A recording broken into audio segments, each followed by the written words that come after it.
Selamat pagi saudara, Sapa Indonesia Pagi hadir hari ini Jumat 3 Juli 2026 bersama saya Putri Oktaviani. Dan saya Abril Baratenaya, jelang weekend ya Okta ya. Kabar baik sebenarnya buat kita dalam tanda kutip ya, karena minyak dunia ini kan lagi turun-turunnya nih katanya nih ya. Luar biasa. Ini karena kembali optimis seperti kan ya pasar ya, karena kemarin sempat sudah ada lagi pertemuan antara Iran dan juga Amerika Serikat walaupun secara tidak langsung di Doha, Qatar. Walaupun tidak banyak kesepakatan baru, tapi masih ngomongin soal Selat Hormuz, tapi sepertinya ini menjadi kayak ya tanda-tanda positif lah. Oh, bakal ada nih kesepakatan damai gitu. Oke, diharapkan nanti biasanya kalau BBM non subsidi itu mengikuti harga pasar katanya. Nah, kalau misalnya harga minyak dunianya udah turun, nah kapan nih gitu harga BBM non subsidi terutama. Tapi kan tentu butuh transisi ya. Nah, ini kan jadi pertanyaan kapan atau berapa lama transisinya ini ya, bagaimana? Kita berharapnya sih secepatnya, semoga tidak lama-lama karena Pak Menteri Keuangan juga udah bilang soal Pertamax ini ya bakal turun gitu. Tapi kapan waktunya kita kan nanti tanyakan kepada ekonom gitu. Seperti apa sebenarnya faktor-faktor yang mempengaruhi harga BBM di dalam negeri, khususnya apakah ini lebih berpengaruh dari eksternal atau internal dan seberapa lama. Nanti kita akan bahas saudara di segmen dialog di Sapa Indonesia Pagi hari ini. Tapi kita akan mulai dulu dari informasi lainnya, di mana ada sebuah mobil yang mengalami kecelakaan hingga ringsek di ruas tol dalam kota Kuningan, Jakarta Selatan. Kecelakaan terjadi saat pandangan pengemudi terhalang asap tebal knalpot dari truk kontainer yang ada di depannya.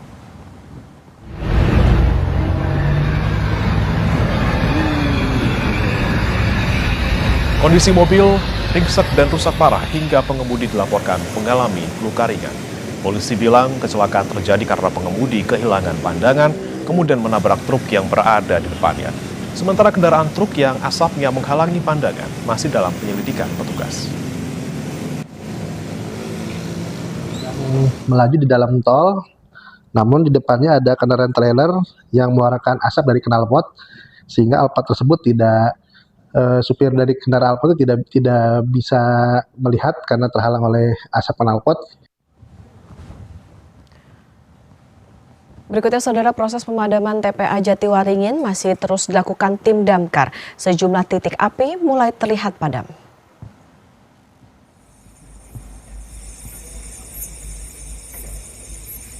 Hingga Kamis malam, petugas gabungan dari Kabupaten Tangerang dan BNPB masih terus melakukan proses pemadaman di TPA Jatiwaringin, Kabupaten Tangerang.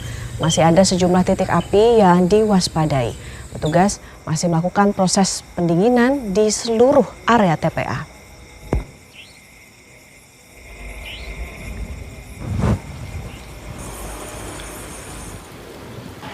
Upaya mengurangi dampak kebakaran di TPA Jatiwaringin terus dilakukan oleh pihak terkait. Salah satunya dengan mendirikan posko kesehatan bagi warga.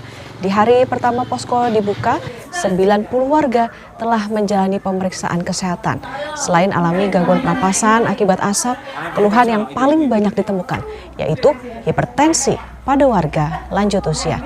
Diduga hal ini dipicu kurangnya waktu istirahat akibat kebakaran. Ada infeksi saluran napas, kalau yang alergi biasa terjadi sesak napas atau asma. Tapi kalau sekarang masih kita pantau yang banyak justru hipertensi, mungkin karena bencana ya, jadi tidur juga berkurang sehingga orang tua itu utama itu berdampak ke tensinya yang naik. Kesorotan lainnya saudara, Gunung Anak Krakatau di Selat Sunda kembali erupsi. Semburan abu vulkanik membentuk kolom hingga 200 meter.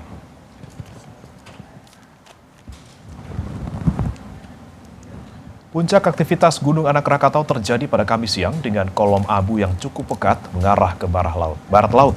Meski ketinggian letusan masih terbatas di angka 200 meter, namun seismograf mencatat getaran dengan amplitudo maksimum 23 mm.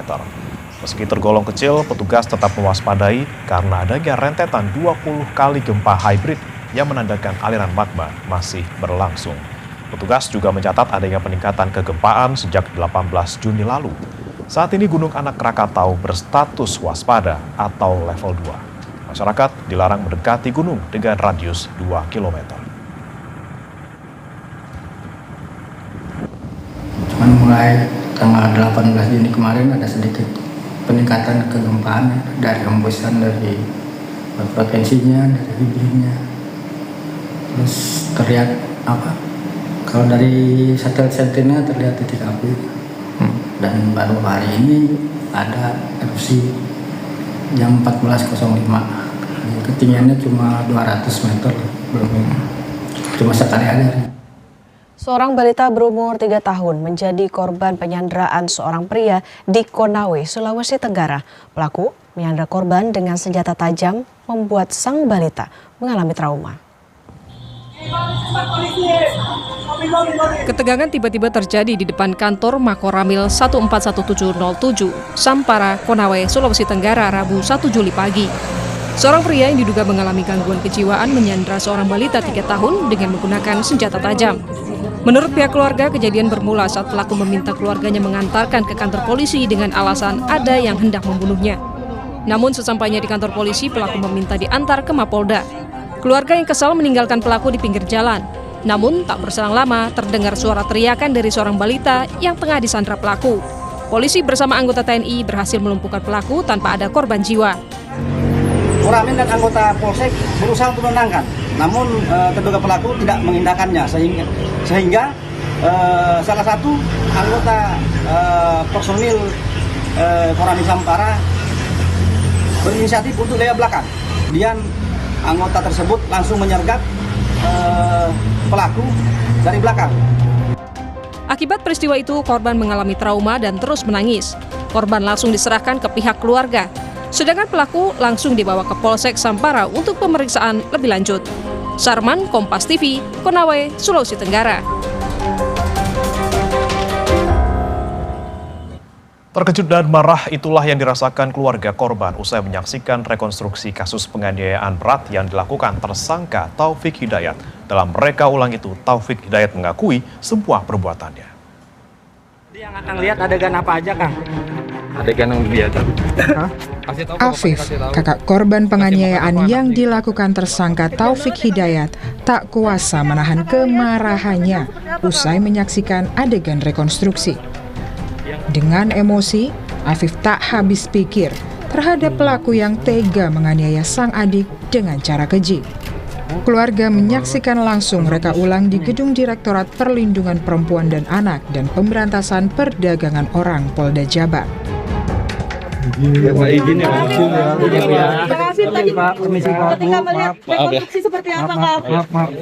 Tadi yang akan lihat adegan apa aja, Kang? Adegan yang biasa. Kasih tahu ke bapaknya, kasih tahu. Dikasih makan apa anaknya gitu sampai melakukan. Kejam banget ya, Kang ya? Total 21 adegan yang diperagakan oleh tersangka Taufik Hidayat dalam rekonstruksi ini. Taufik tak sekalipun mengelak seluruh tindak kekerasan yang tercantum dalam hasil penyidikan polisi. Rekonstruksi sudah berjalan dengan baik, lancar, dan alhamdulillah tidak ada penolakan dari tersangka, dan tersangka mengakui semua perbuatannya di 6 TKP. Polisi menjerat tersangka kasus penyekapan dan penyiksaan terhadap kekasihnya di Bandung dengan pasal berlapis. Tersangka terancam hukuman pidana maksimal 12 tahun. Fida Alatas, Reza Pratama, Kompas TV, Bandung, Jawa Barat. Kita ke sorotan lainnya, saudara. Pesawat berpenumpang 7 orang dibakar kelompok kriminal bersenjata di Yahukimo, Papua Pegunungan. Seorang pilot asal Amerika Serikat dilaporkan tewas. Pilot pesawat asal Amerika Serikat Nicholas F. Gosselin dilaporkan meninggal dunia. Sementara itu, 7 penumpang dilaporkan selamat. Saat ini penyebab pasti kematian pilot masih dalam proses penyelidikan. Kapendam 17 Cendrawasih menyebut pesawat dibakar kelompok OPM usai mendarat di lapangan terbang Kampung Balinggama, Kabupaten Yahukimo, Papua Pegunungan, Kamis 2 Juli. Pelaku tindakan kriminal di wilayah Papua, khususnya di wilayah pedalaman, tidak ada yang lain bukan adalah pihak OPM. Sampai dengan hari ini, sore malam ini, untuk sementara dugaan kepada salah satu pilot itu informasi yang kami dapat status sudah meninggal. Dan untuk para penumpang yang diinformasikan lebih kurang 7 orang bisa dipastikan dalam kondisi. Polisi bilang pesawat bernomor registrasi PKRCY terbang dari Bandara Wamena menuju lapangan terbang IPDHIK dengan membawa 7 penumpang yang merupakan masyarakat setempat. Insiden pembakaran pesawat ini masih dalam penyelidikan.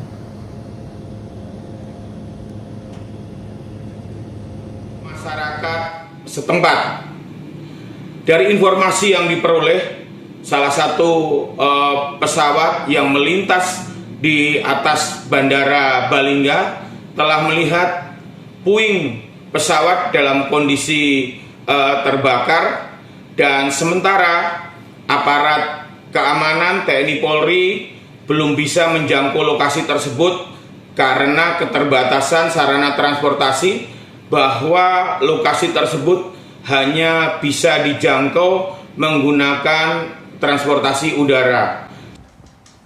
Informasi lainnya usai jeda, Saudara. Pengadilan Negeri Jakarta Timur menggelar sidang perdana kasus ijazah Jokowi dengan terdakwa Tifauzia Tiasuma atau Dr. Tifa.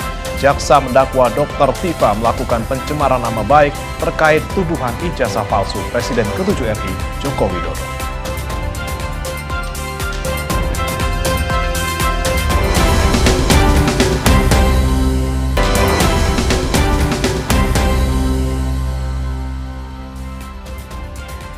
Kembali di Sapa Indonesia Pagi, Saudara. Pengadilan Jakarta Timur menggelar sidang perdana kasus ijazah Jokowi dengan terdakwa Tifauzia Tiasuma atau Dr. Tifa.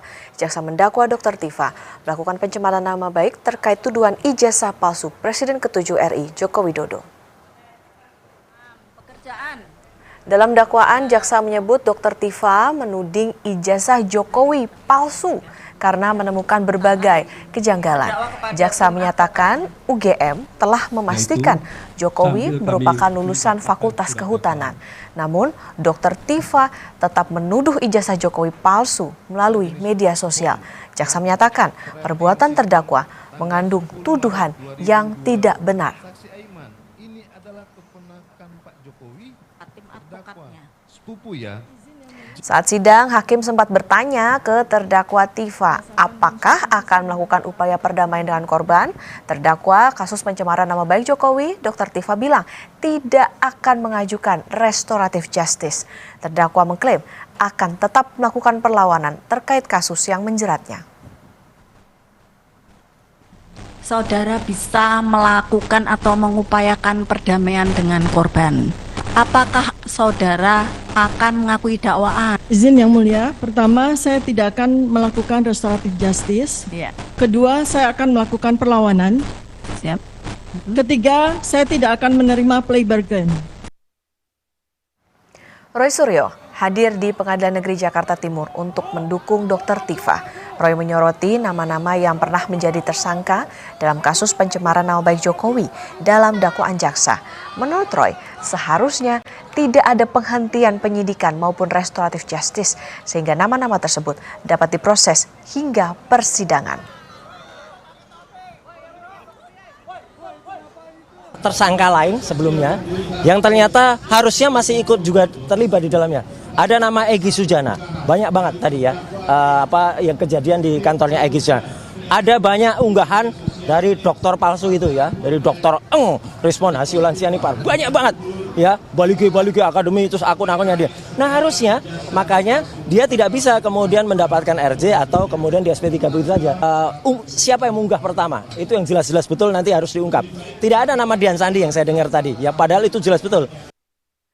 Komisi Informasi Provinsi Jawa Tengah mendatangi kantor Dinas Perpustakaan dan Kearsipan Kota Solo. Kehadiran Komisi Informasi ini untuk memeriksa atau membuktikan keberadaan dokumen ijazah Jokowi.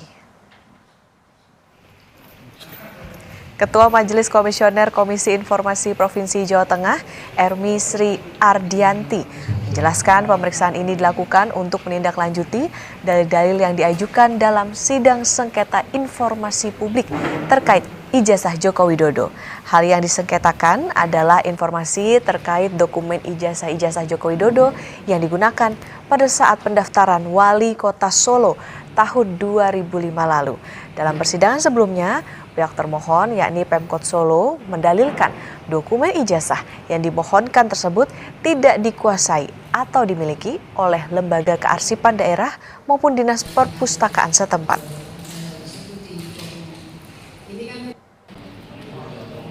Pada saat pembuktian di persidangan, Dinas Kearsipan dan Perpustakaan yang menjadi termohon prinsipal menyatakan bahwa informasi tersebut tidak dikuasai oleh lembaga kearsipan daerah atau dinas perpusip, maka kami ingin membuktikan yang didalilkan oleh termohon. Jadi apakah betul tidak dikuasai? Kalau tidak dikuasai kan artinya tidak punya ya. Jadi meskipun dikatakan tidak punya, majelis juga harus membuktikan. Oleh karena itu, kita melakukan pemeriksaan setempat. Informasi lainnya, saudara, seorang polisi meninggal dan 2 hilang dalam penggerebekan bandar narkoba di Kalimantan Tengah.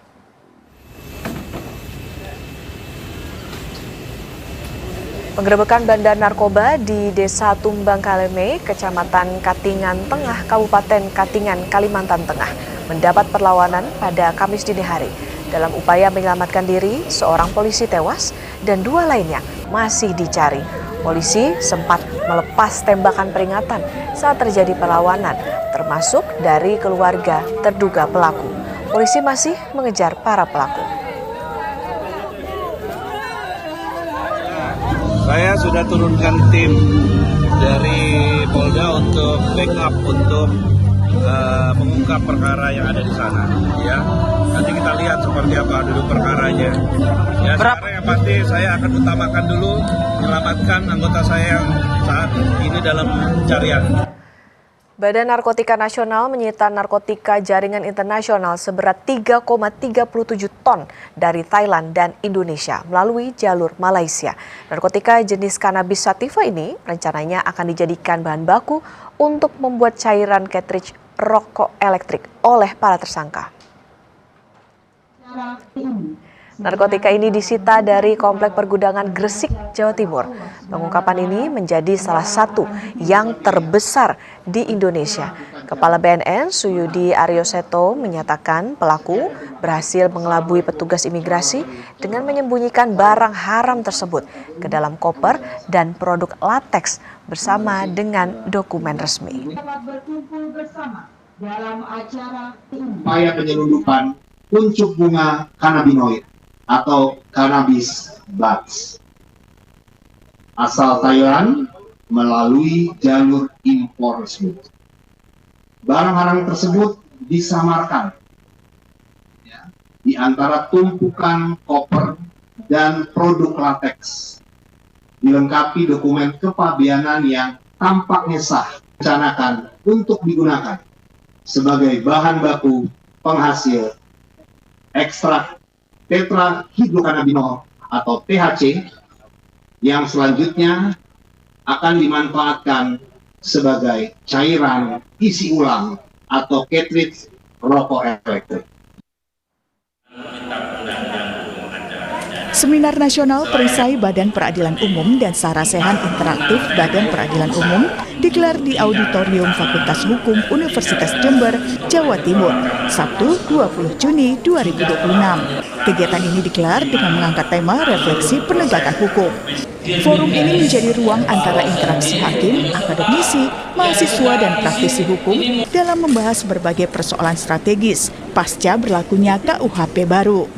Dalam kegiatan ini juga disampaikan tantangan implementasi KUHP baru, perkembangan sistem peradilan pidana, upaya membangun penegakan hukum yang lebih modern, profesional, dan berkeadilan. Salah satu poin MUI yang terpenting adalah kita akan menjadi institusi yang nanti akan bersama-sama memberikan pendidikan lanjutan pada para hakim. Yang biasanya kalau kita tidak ada MOU hanya kita ya yang mengawasi dan melakukan pendidikan itu, tapi dengan MOU ini Mahkamah Agung juga akan nanti ikut mendampingi dan mengawasi langsung para hakim yang sedang kuliah di FAUNERS. Jadi maksudnya supaya juga studinya lancar, lebih cepat gitu, dan juga ada fasilitasi dalam arti dengan MOU ini kami nanti akan berikan fasilitas ada kuliah secara daring misalnya. Penandatanganan nota kesepahaman dilakukan sebagai landasan penguatan kerjasama di bidang pendidikan, penelitian, pengabdian kepada masyarakat, serta pengembangan sumber daya manusia. Ini akan mempertemukan para akademisi dan para praktisi.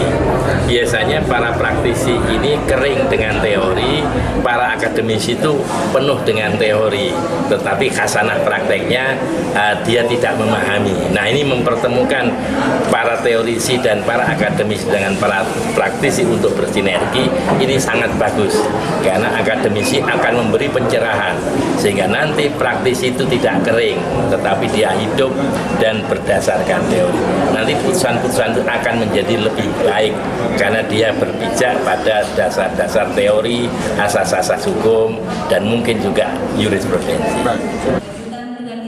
Kerjasama ini diharapkan menjadi jembatan dunia akademik dengan praktik peradilan dan membuka akses lebih luas bagi hakim untuk melanjutkan pendidikan jenjang magister maupun doktoral.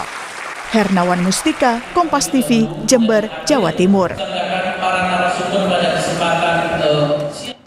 Iran dan Amerika Serikat mengakhiri perundingan terbaru di Doha, Qatar, Rabu waktu setempat tanpa kesepakatan baru. Meski demikian, negosiasi ini berdampak pada harga minyak dunia yang turun hingga Kamis 2 Juli 2026. Seberapa besar dampaknya pada harga BBM di Indonesia? Kita ulas dalam dialog usai jeda bersama Bremana Tenaya.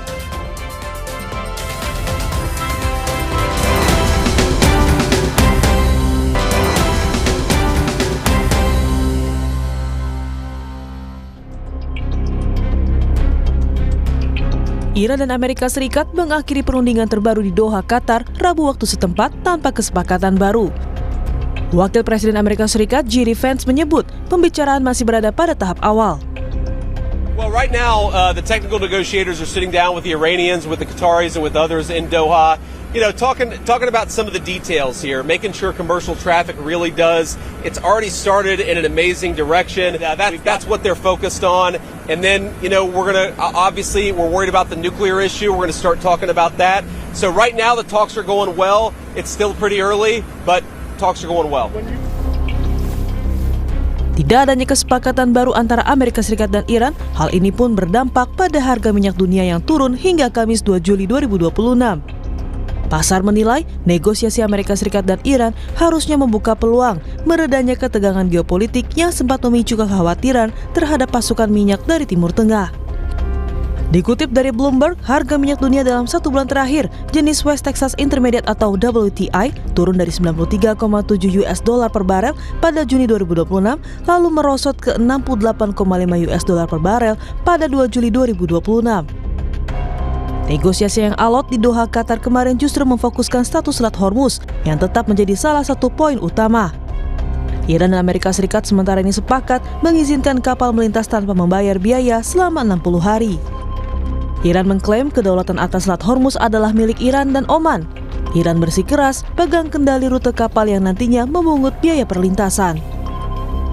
یعنی پس حاکمیت تنگه هرمز با ایران و با عمان و با ترتیباتی که ایران اونجا مشخص میکنه البته ما با کشورهای ساحل خلیج فارس هم تبادل نظر میکنیم به هر حال اونم اگه نظری داشته باشن در ترتیبات نظرات گفتگو در این بخش پس حاکمیت و مدیریت در اونجا با ایران. Juru bicara Kementerian Luar Negeri Qatar menyebut pertemuan berikutnya akan dilakukan setelah upacara pemakaman pemimpin tertinggi Iran Ayatollah Ali Khamenei. Upacara pemakaman tersebut dijadwalkan pada Sabtu mendatang di Teheran. Usai perundingan Amerika Serikat dan Iran di Doha, Qatar, tidak ada kesepakatan baru yang terbentuk, terlebih menyoal kesepakatan damai. Poin utama ialah soal bagaimana Selat Hormuz kembali dibuka untuk perdagangan dunia. Dampaknya harga minyak dunia turun mencapai $68,5 Amerika Serikat per barel. Apa dampaknya bagi Indonesia, saudara? Kita akan bahas bersama dengan pakar hubungan internasional Universitas Katolik Parahyangan Julius Purwadi dan Kepala Energi dan Pangan Indef Abra Talatov. Selamat pagi Pak Julius, Mas Abra. Selamat pagi. Selamat pagi, Mas Bremana. Saya ke Mas Abra terlebih dahulu menjawab mungkin pertanyaan masyarakat yang saat ini sudah menunggu-nunggu. Kalau minyak dunia sudah turun, Pertamaxnya kapan Mas Abra kira-kira bisanya nih?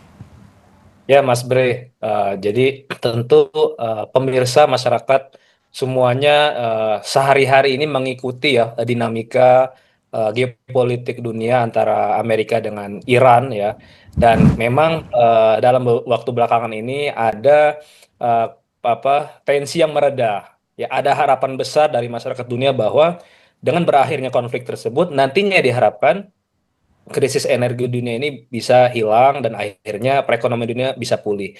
Nah, memang ya kita melihat sampai hari kemarin ya sampai hari ini harga minyak mentah dunia khususnya Brent sudah mulai menyusut harganya, bahkan sempat kemarin di level $68 per barrel. Artinya ini menjadi angin segar nih buat ekonomi dunia dan juga ekonomi Indonesia.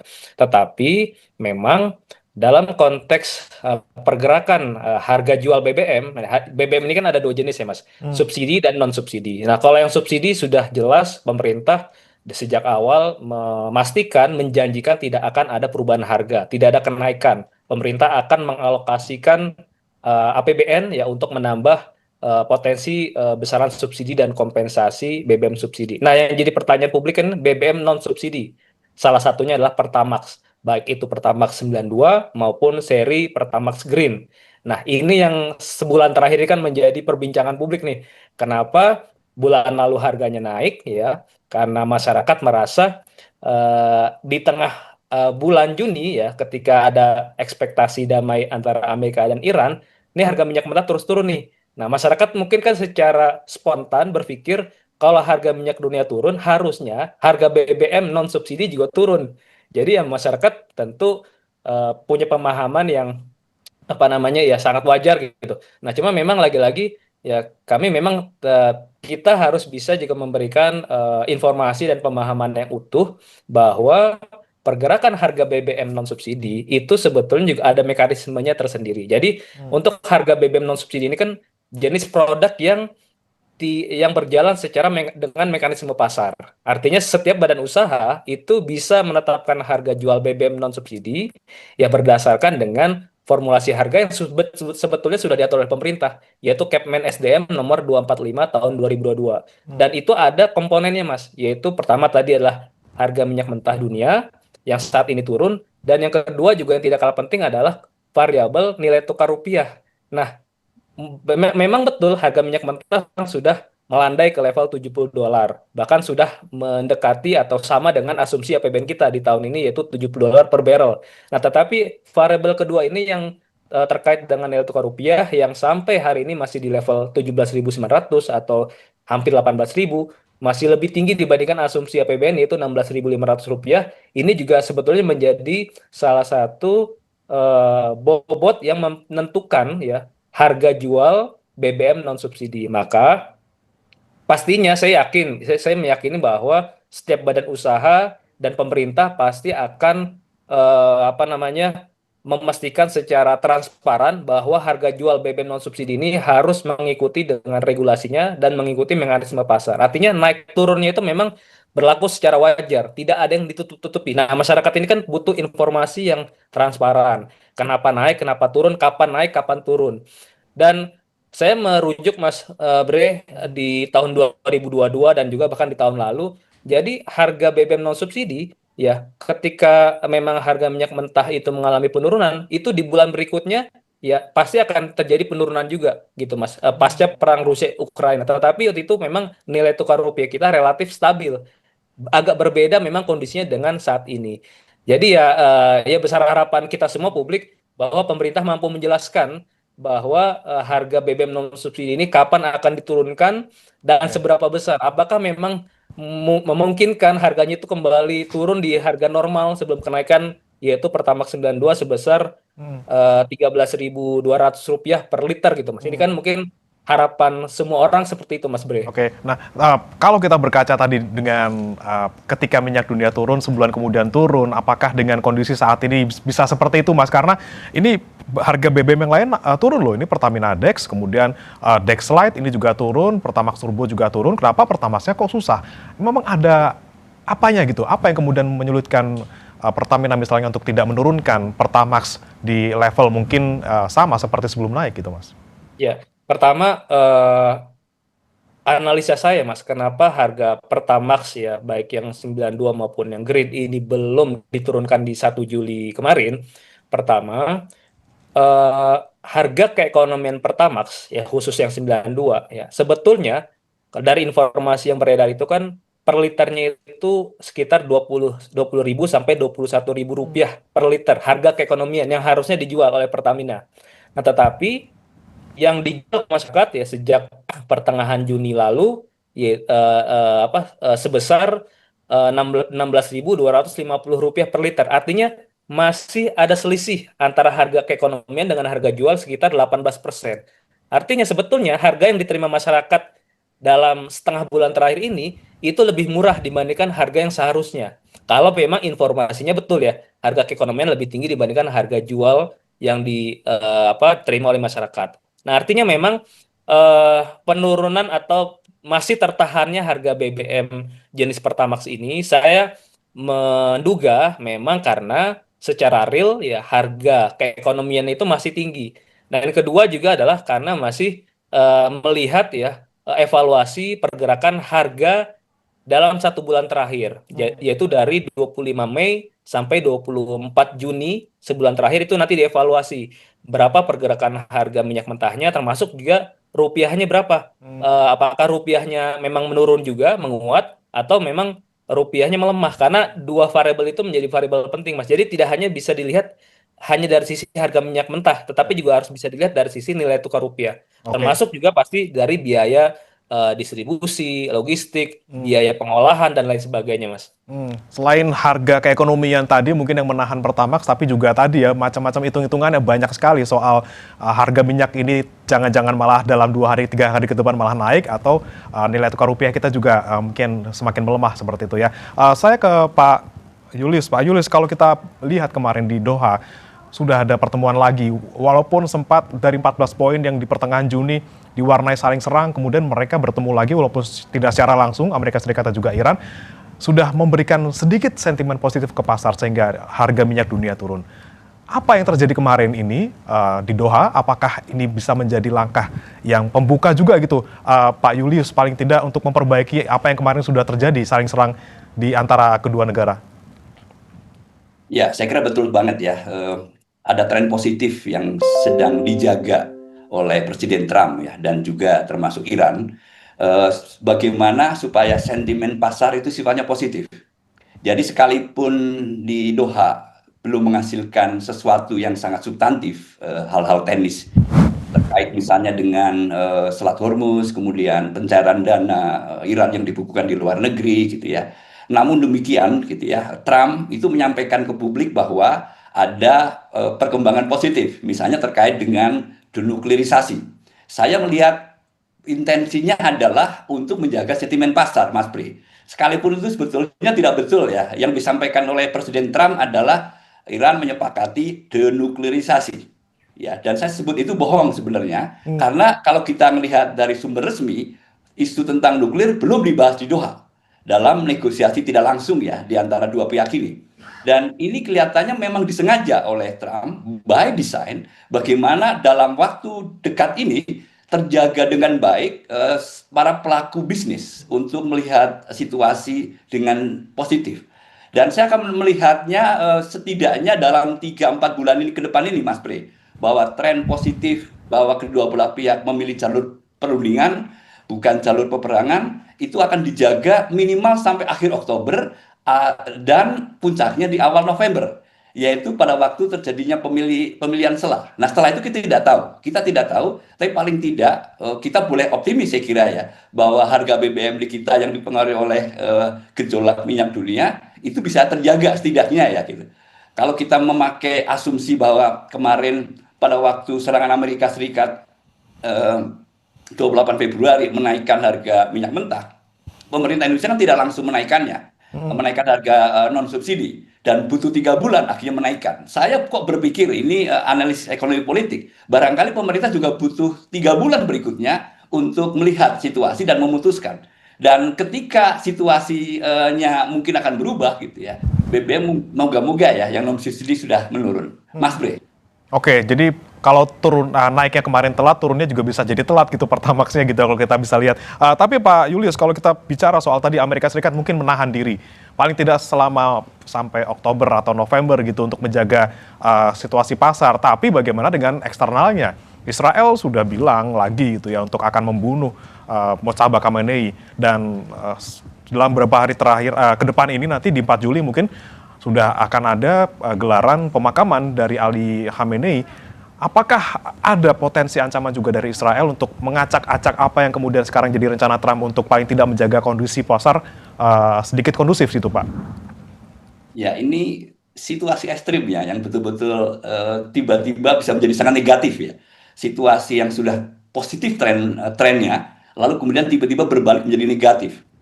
Dan yang baru disampaikan itu kan variabel-variabel yang berpengaruh, yang membalikkan keadaan dari positif ke negatif. Salah satu yang paling penting, dan itu butir pertama MOU adalah keamanan regional, terutama terkait dengan hubungan Israel dan Lebanon, utamanya serangan-serangan yang tetap berlanjut. Itu yang kita betul-betul khawatir. Nah, ini tentu saja akan ditentukan oleh lobby-lobby tingkat tinggi yang dilakukan Amerika Serikat untuk menekan Netanyahu, supaya betul-betul waras, sadar gitu ya, bahwa Amerika membutuhkan situasi perekonomian yang stabil. Dan perekonomian yang stabil itu kalau intervensi politiknya itu berhasil efektif. Intervensi politiknya adalah tidak ada serangan Israel ke Lebanon. Lalu kemudian jangan lupa, kalau saya membaca tren yang lainnya, tren positif tapi ada riak-riaknya. Sejak gencatan senjata tanggal 8 April 2026, kan ada pelanggaran yang dilakukan oleh Amerika Serikat, melakukan serangan ke Iran. Dan itu siklusnya tiap 2 mingguan. Jadi di bulan Mei, kemudian di 11 Juli gitu ya. Lalu kemudian terakhir kan di 26 sampai 27 Juli Amerika Serikat menyerang Iran gitu ya di Bandar Abbas dengan alasan tadi Iran telah menyerang kapal komersial, itu kan gitu. Nah, masuk akal ada kekhawatiran oleh Iran bahwa akan dilakukan serangan yang sama karena 2 minggu berikutnya kan besok ya atau lusa ya gitu. Yaitu pada saat ada hajatan yang sangat besar, yaitu pemakaman Ayatollah Khomeini gitu. Nah, ini riak-riak yang sangat serius gitu yang dikhawatirkan oleh dunia. Tentu saja Iran sangat khawatir bahwa akan dilakukan serangan setelah terakhir 26-27 lalu kemudian besok dan lusa, karena itu hari yang sangat penting. Tetapi kalau itu terjadi, serangan-serangan yang dilakukan Amerika Serikat tiap 2 mingguan itu mungkin akan menjadi inisiasi perang besar. Dan Trump saya kira harus berhitung. Trump harus berhitung bahwa dia sudah menjaga sedemikian rupa stabilitas ekonomi, lalu kemudian kalau itu betul dilakukan besok atau lusa pada saat hajat yang besar, dampaknya akan jauh lebih besar dan bisa meruntuhkan negosiasi yang sudah berlangsung, yang dibangun cukup lama, dan apalagi situasi ekonomi. Oke, agak rawan ya Pak ya nanti di tanggal 4 pemakaman Ali Khamenei, apakah kemudian Amerika Serikat menyerang atau tidak seperti itu. Saya kembali ke Mas Abra. Mas Abra, dengan mungkin kondisi yang masih sangat fluktuatif gitu. Di satu sisi mereka saling serang, tapi kemudian beberapa hari kemudian mereka duduk lagi bersama, pasar menanggapi dengan positif, minyak dunia turun. Nah, dengan kondisi yang mungkin saja masih ada ancaman-ancaman bakal naik lagi eskalasinya, bagaimana Anda melihat mungkin ke depannya gitu Mas Abra? Apakah minyak dunia akan semakin turun atau nanti justru bisa jadi naik karena konfliknya masih belum selesai gitu, dan apa yang bisa dilakukan pemerintah saat ini ketika minyak dunia sedang turun-turunnya? Ya, yang pertama dan juga Pertamina, yang pertama adalah mempercepat proses pengadaan ya untuk minyak mentah baik crude maupun BBM untuk periode jangka menengah ya. Artinya ini mumpung harganya lagi jatuh nih, jadi harga kontraknya masih rendah. Yang pertama. Kedua, juga jangan lupa mempercepat peningkatan cadangan stok BBM nasional. Yang saat ini kan kurang lebih sekitar 20-25 hari. Dan pemerintah punya target nanti akan ditingkatkan ke level 30 hari, bahkan sampai 90 hari. Artinya kan itu butuh infrastruktur storage ya yang lebih memadai. Butuh investasinya, ya butuh biaya investasi yang besar. Maka ketika sekarang ada penurunan harga minyak mentah maupun BBM, ini menjadi peluang bagi pemerintah untuk mempercepat. Kedua, juga melakukan diversifikasi sumber impor minyak mentah dan BBM yang dalam 3 bulan terakhir kan kita kewalahan mencari sumber dari mana. Nah, ini saya pikir harus bisa dimanfaatkan sehingga nanti ketika ada risiko ya terjadi eskalasi susulan, ya kita tidak bisa mengkontrol apakah kesepakatan itu akan bisa langgeng atau seperti apa, di tengah jalan bisa tiba-tiba runtuh kesepakatannya, maka kita lebih bersiap diri gitu Mas. Jadi kalaupun ada krisis energi lanjutan, paling tidak kita sudah belajar dari pengalaman 3 bulan terakhir, sehingga pemerintah tidak gagap menghadapi adanya lonjakan harga minyak mentah dunia. Kita sudah lebih siap dengan berbagai bantalan, termasuk juga dari aspek fiskal. Ya fiskal pemerintah juga tetap saya pikir perlu mengalokasikan ya adanya resiko di semester kedua terkait dengan potensi tambahan subsidi dan kompensasi BBM.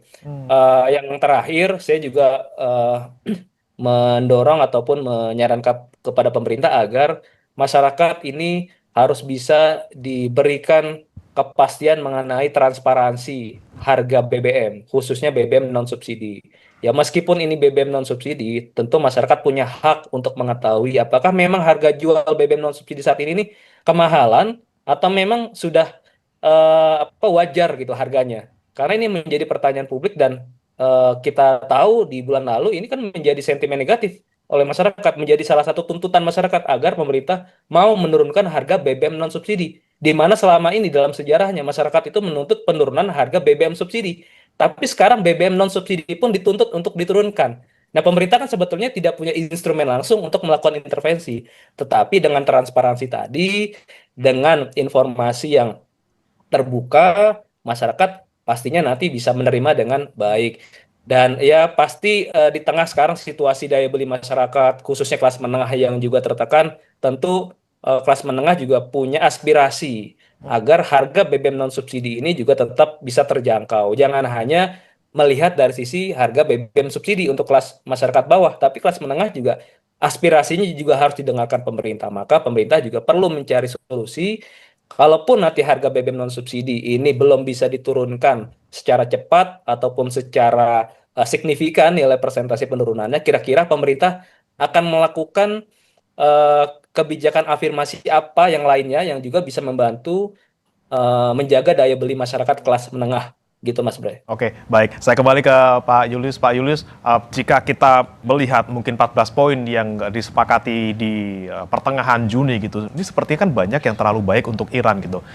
Seperti tidak masuk akal ketika Amerika Serikat bisa menyepakati itu gitu ya. Soal ganti rugi perang, kemudian soal pencairan aset, penghapusan sanksi. Apakah dengan banyak yang mungkin too good to be true buat Iran di 14 poin itu yang kemudian bisa saja ini membuat Amerika Serikat punya niat buruk lagi gitu untuk jangan sampai kesepakatan ini saya bayar semuanya ke Iran. Ya itu yang saya sebut, ini strategi yang dipaksakan karena ada kepentingan yang lebih tinggi yang dimiliki oleh Amerika Serikat. Yaitu kalau saya melihat yang paling dekat adalah pemilihan sela, yaitu kepentingan sangat tinggi. Jadi dipaksakan waktunya secepat mungkin bersepakat, lalu kemudian setelah menang misalnya di pemilu sela akan berubah situasinya. Tetapi kalau kita lihat, memang betul Mas Bray, pemenang dari perang ini kalau lihat MOU-nya adalah Iran. Karena banyak sekali yang harus diberikan oleh Amerika Serikat kepada Iran melalui kesepakatan-kesepakatan yang tertuang di dalam 14 butir tersebut. Nah sekarang persoalannya adalah gitu, bagaimana teknisnya. Seperti misalnya terkait dengan pencairan dana yang dibekukan. Nah ini kelihatannya Amerika ada niat-niat yang tersembunyi, terselubung gitu. Kalau misalnya dicairkan sebutlah 6 juta US dollar misalnya gitu. Amerika Serikat tidak serta-merta menyetujui begitu saja gitu. Tetapi yang disampaikan oleh Presiden Trump adalah bisa nggak 6 juta US dollar tadi untuk membeli produk-produk pertanian dari California, lalu kemudian dari negara-negara bagian yang lain. Jadi dilepas, tapi untuk tujuan kepentingan Amerika Serikat juga, itu ujung-ujungnya. Termasuk juga terkait dengan Selat Hormuz, itu kan yang paling strategis ya. Amerika Serikat menghendaki bahwa tidak ada biaya tol sama sekali. Dan ini kan diuji dalam 60 hari ini, tidak boleh dilakukan itu. Gitu. Lalu kemudian nilai negosiasinya Iran adalah boleh silakan, tetapi harus dengan koordinasi IRGC. Gitu. Jadi misalnya koridor utara, bukan koridor selatan. Dan hanya kapal komersial, bukan yang lain. Itu kan banyak sekali ya gitu. Tapi lebih dari situ gitu. Logika-logika yang dibangun juga adalah kenapa sih harus membayar tol? Biaya tol lewat Selat Hormuz. Itu kan untuk membantu Iran mereparasi ya, memperbaiki kondisi yang sudah dihancurkan oleh Amerika Serikat. Ini kan logis ya, ini masuk akal. tetapi beban ekonomisnya kan sangat tinggi gitu. Termasuk kemudian biaya asuransinya untuk lewat Selat Hormuz kan sudah sangat tinggi. Jadi tetap, dan Iran akan tetap waspada bahwa ada niat terselubung yang jahat yang dimiliki oleh Amerika Serikat dengan 14 butir MOU tersebut. Oke, diwaspadai oleh Iran seharusnya ya. Tidak akan mungkin semudah itu Amerika Serikat memberikan cuma-cuma pencairan aset, kemudian penghapusan sanksi dan juga membayar ganti rugi perang gitu ya. Saya kembali ke Mas Abra. Tadi ada bicara soal bagaimana kemudian pemerintah bisa memanfaatkan kondisi sekarang untuk serok murah lah gitu ya, untuk minyak mentah dunia impor sekarang deh. Tapi jika kita bicara soal kemampuan serok ini Mas, tadi soal ada nggak sih duitnya dan juga bagaimana storage-nya? Apakah kita sanggup untuk serok sekarang dengan jumlah yang sebesar-besarnya? Iya, ya sebenarnya kan isu mengenai cadangan BBM nasional ini sudah berlangsung dalam ya lebih dari 10 tahun terakhir lah. Pemerintah ya terus membuat ini mengambang gitu. Harusnya kan ini menjadi prioritas pemerintah karena pengalaman pasca perang Iran sama Israel dan Amerika, kita lihat beberapa negara maju itu stok BBM nasional itu bahkan ada yang lebih dari 200 hari seperti Jepang, ada yang lebih dari 100 hari, dan memang rule of thumbs-nya itu ya itu 90 hari untuk dikatakan bahwa suatu negara dikatakan aman ketika terjadi krisis energi. Nah, kita hanya 20 sampai 25 hari. Nah, memang ya di sisi lain kita masih memiliki sumber produksi migas dari dalam negeri, tetapi kan tentu porsinya sangat kecil. Tetap kita dominasi utama sumber BBM dan minyak mentah adalah dari luar. Dan terbukti di bulan Mei kemarin kita lihat rilis BPS, kita untuk pertama kalinya ya defisit perdagangan kita, terutama dari defisit perdagangan migas itu mencapai rekor terburuknya gitu, karena memang tadi harga minyak mentah dunia melonjak, kebutuhan kita untuk impor BBM juga tinggi. Nah itu kan juga sisi lain menjadi sentimen negatif nih buat perekonomian nasional. Yang kedua, kebutuhan untuk investasi tadi ya saya pikir bukan hanya dalam konteks menambah storage, tetapi juga ini menjadi momentum ya bagi peningkatkan investasi dan produksi migas di sisi hulu. Jadi lifting migas kita sekarang masih stagnan ya, hanya di level sekitar 600.000 barel per hari. Target pemerintah kan bisa sampai 1 juta barel per hari. Nah ini juga harusnya konsisten di pemerintah. Gimana caranya? Ya pemerintah juga berkejaran dengan waktu meningkatkan sisi produksi migas kita di sisi hulu. Kemudian yang kedua juga memperkuat ya infrastruktur di sisi kilang ya, midstream kita juga diperkuat ya dengan adanya revitalisasi kilang-kilang kita, sehingga kita dengan hasil produksi di dalam negeri itu lebih bisa banyak diolah di kilang, sehingga kebutuhan kita untuk impor BBM jadinya pun berkurang, Mas. Jadi dari sisi hulu sampai hilir. Nah, di sisi hilir tentu juga ada berbagai strategi yang bisa dilakukan pemerintah ya, dengan pertama tentu meningkatkan kesadaran masyarakat agar bijak menggunakan BBM. Karena dalam situasi krisis ya pemerintah kemarin kan sudah menerapkan pembatasan penjualan BBM subsidi ya Mas, 50 liter per hari. Itu kan menjadi salah satu alarm di mana masyarakat juga harus sadar bahwa kita tidak terlalu kuat dalam hal energi. Kedua, ya alternatif substitusi penggunaan kendaraan umum, termasuk juga penggunaan kendaraan listrik. Jadi saya pikir diversifikasi di sisi hilir juga menjadi agenda strategis yang tidak boleh sampai kehilangan fokus baik dari pemerintah maupun ke masyarakat. Begitu Mas Bre. Oke, tidak hanya kita fokusnya bagaimana impor, tapi produksi dalam negeri juga harus kita dorong gitu ya Mas ya, untuk menghilangkan ketergantungan kita terhadap impor dan juga harga minyak dunia. Saya kembali ke Pak Julius. Pak Julius, kita melihat mungkin nanti kita optimisnya gitu, tidak akan ada serangan selama pemakaman Ali Khamenei. Kemudian setelahnya akan ada putaran selanjutnya negosiasi antara Amerika Serikat dan juga Iran, mungkin juga di Doha gitu. Anda melihatnya proyeksinya seperti apa gitu, Pak Julius? Apakah nanti bisa meluas dibandingkan hanya membahas soal Selat Hormuz yang kemarin terjadi, atau ya masih muter di situ aja, Selat Hormuz lagi? Ya, itu kan sangat penting dan bukan hanya kepentingan Iran dan Amerika Serikat, tetapi juga seluruh dunia kalau bicara tentang Selat Hormuz. Dan yang kita lihat perundingan sudah jalan 1 bulan ya Mas Bre, tetapi terkait dengan Selat Hormuz belum settle ya, belum disepakati, karena Iran benar-benar bersikeras bahwa setelah masa 60 hari lalu kemudian otoritas terkait dengan pengaturan lalu lintas di Selat Hormuz itu akan dipegang oleh Iran, bersama-sama dengan Oman. Itu kan maunya Iran ya, dan Amerika Serikat sangat keberatan. Itu kalah telak namanya ya, memaksa Iran untuk kembali kepada situasi sebelum perang. Tetapi apapun yang terjadi ya, mungkin kita juga perlu memahami kenapa Iran begitu ngotot terkait dengan Selat Hormuz ya. Itu barangkali yang mungkin Amerika Serikat sangat sulit untuk menerima pemahaman tersebut gitu, bahwa pada akhirnya memang ada pelanggaran hukum internasional kalau bahasa Amerika Serikat, bahwa itu soft point yang harusnya bebas kapal-kapal internasional melintas selat internasional gitu. Tapi argumentasi Iran kan juga cukup masuk akal. Pertama, ini soal kedaulatan dan ada klausul yang saya kira memungkinkan tersebut. Kalau kapal komersial oke lah lewat gitu. Tapi bagaimana kapal-kapal yang membawa persenjataan militer? Kebayang ya, kita ada rumah lalu kemudian melihat di seberang kita, di kali seberang kita itu ada kapal dengan membawa persenjataan, dan itu risikonya sangat tinggi ya untuk sebuah negara yang bukan komersial. Kalau komersial paham lah, termasuk juga minyak juga paham ya. Tetapi ada kepentingan yang strategis yang dikhawatirkan oleh Iran kalau itu terjadi gitu. Jangan-jangan dalam konteks ini gitu, kapal yang lewat selain yang komersial dan minyak itu untuk tujuan-tujuan perang, itu saya kira masuk akal lah Mas Pri ya. Sehingga sedikitnya memang akan sangat panjang terkait dengan Selat Hormuz. Belum bicara soal dana yang dilakukan, belum bicara soal dana rekonstruksi yang dijanjikan Amerika Serikat itu dari mana. Itu kan sudah jadi perdebatan nasional di Amerika Serikat. Kok baik banget Amerika Serikat sudah mengeluarkan biaya yang sangat besar memerangi Iran, menghancurkan Iran, lalu dia sendiri ngeluarin biaya untuk membangun Iran. Itu juga akan panjang negosiasinya. Tetapi yang sangat sulit juga termasuk soal Israel dan Lebanon. Itu barangkali di luar kontrol kedua belah pihak ini. Kalau Netanyahu melanjutkan serangannya kepada Lebanon ya untuk melumpuhkan Hizbullah gitu.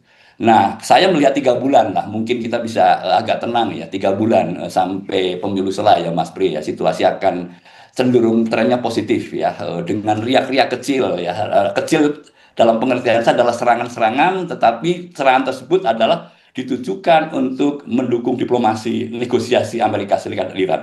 Saya kira itu bisa masuk akal. Jadi Amerika Serikat kan menyerang Bandar Abbas dan sekitarnya, tujuannya adalah memaksa Iran tetap menjaga jalur perundingan. Dan syukur-syukur mau bersepakat. Itu kan cara-cara militer untuk tujuan-tujuan diplomasi. Oke, masih ada ganjalan tadi ya yang mungkin membuat negosiasi akan panjang.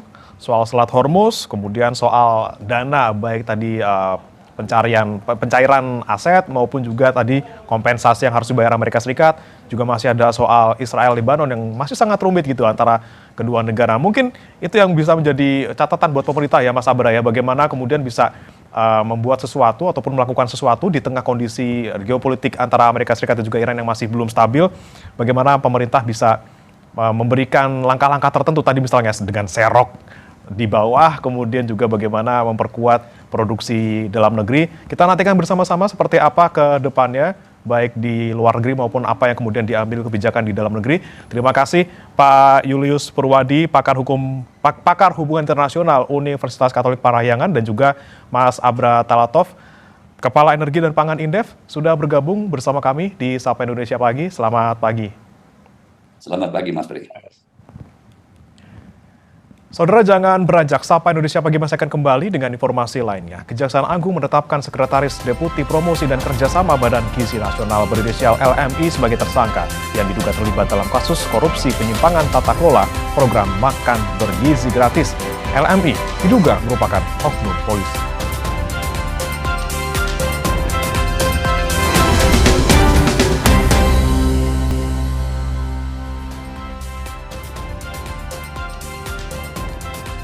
Kembali di Sapa Indonesia Pagi, Saudara, Kejaksaan Agung menetapkan Sekretaris Deputi Promosi dan Kerjasama Badan Gizi Nasional berinisial LMI sebagai tersangka dalam korupsi penyimpangan tata kelola program makan bergizi gratis.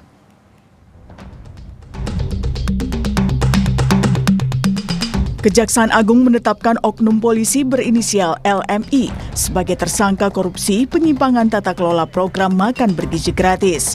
LMI adalah Sekretaris Deputi Bidang Promosi dan Kerjasama pada Badan Gizi Nasional. Sebelumnya, dia merupakan Kepala Biro Hukum dan Humas Badan Gizi Nasional hingga Maret 2025. Kejagung bilang LMI meminta saksi YCS dan RD untuk mendirikan satu perusahaan dengan tujuan untuk melakukan penjualan alat food tray kepada calon mitra SPPG dengan harga yang sudah ditentukan tersangka. Tersangka telah ditahan di Rutan Salemba, Cabang Kejaksaan Negeri Jakarta Selatan dan dikenakan pasal 12A huruf B dan E Undang-Undang Tipikor Nomor 1 Tahun 2023. Kami menetapkan satu orang tersangka lagi, yaitu saudara LMI. Ini menjabat selaku Kepala Biro Hukum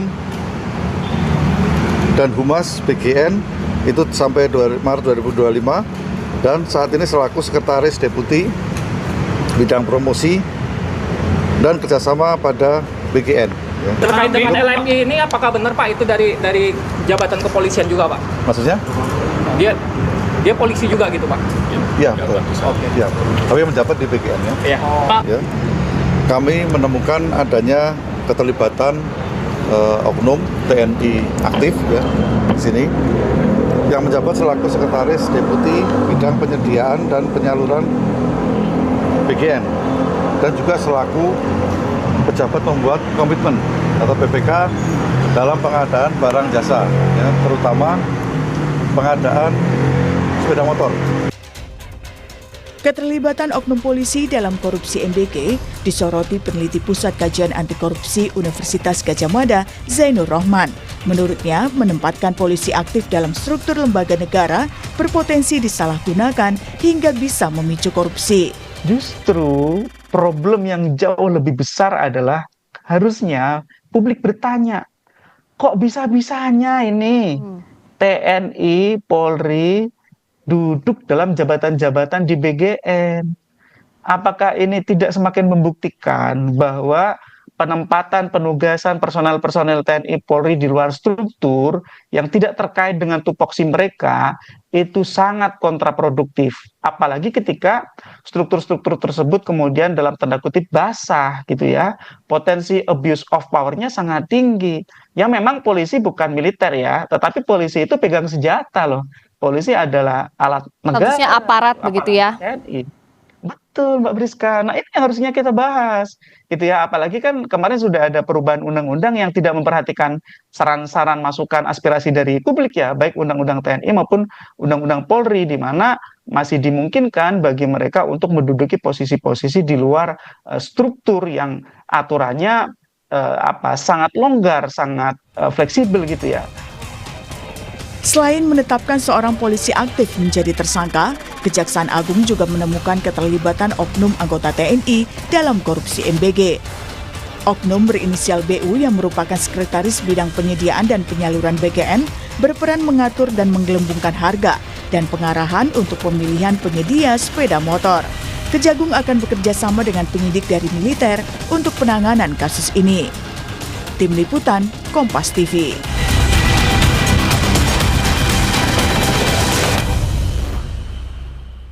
Sorotan berikutnya, saudara, proses pemadaman TPA Jatiwaringin masih terus dilakukan tim damkar. Sejumlah titik api mulai terlihat padam.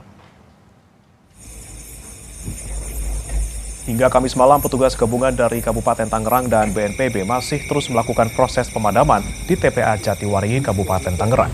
Masih ada sejumlah titik api yang diwaspadai. Petugas masih melakukan proses pendinginan di seluruh area TPA.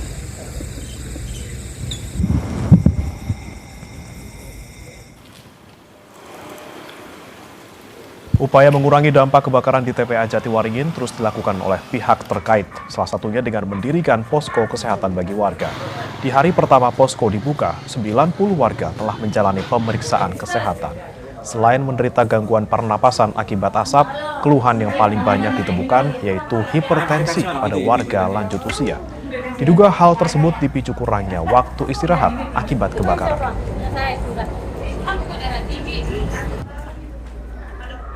Infeksi saluran napas, kalau yang alergi biasa terjadi sesak napas atau asma.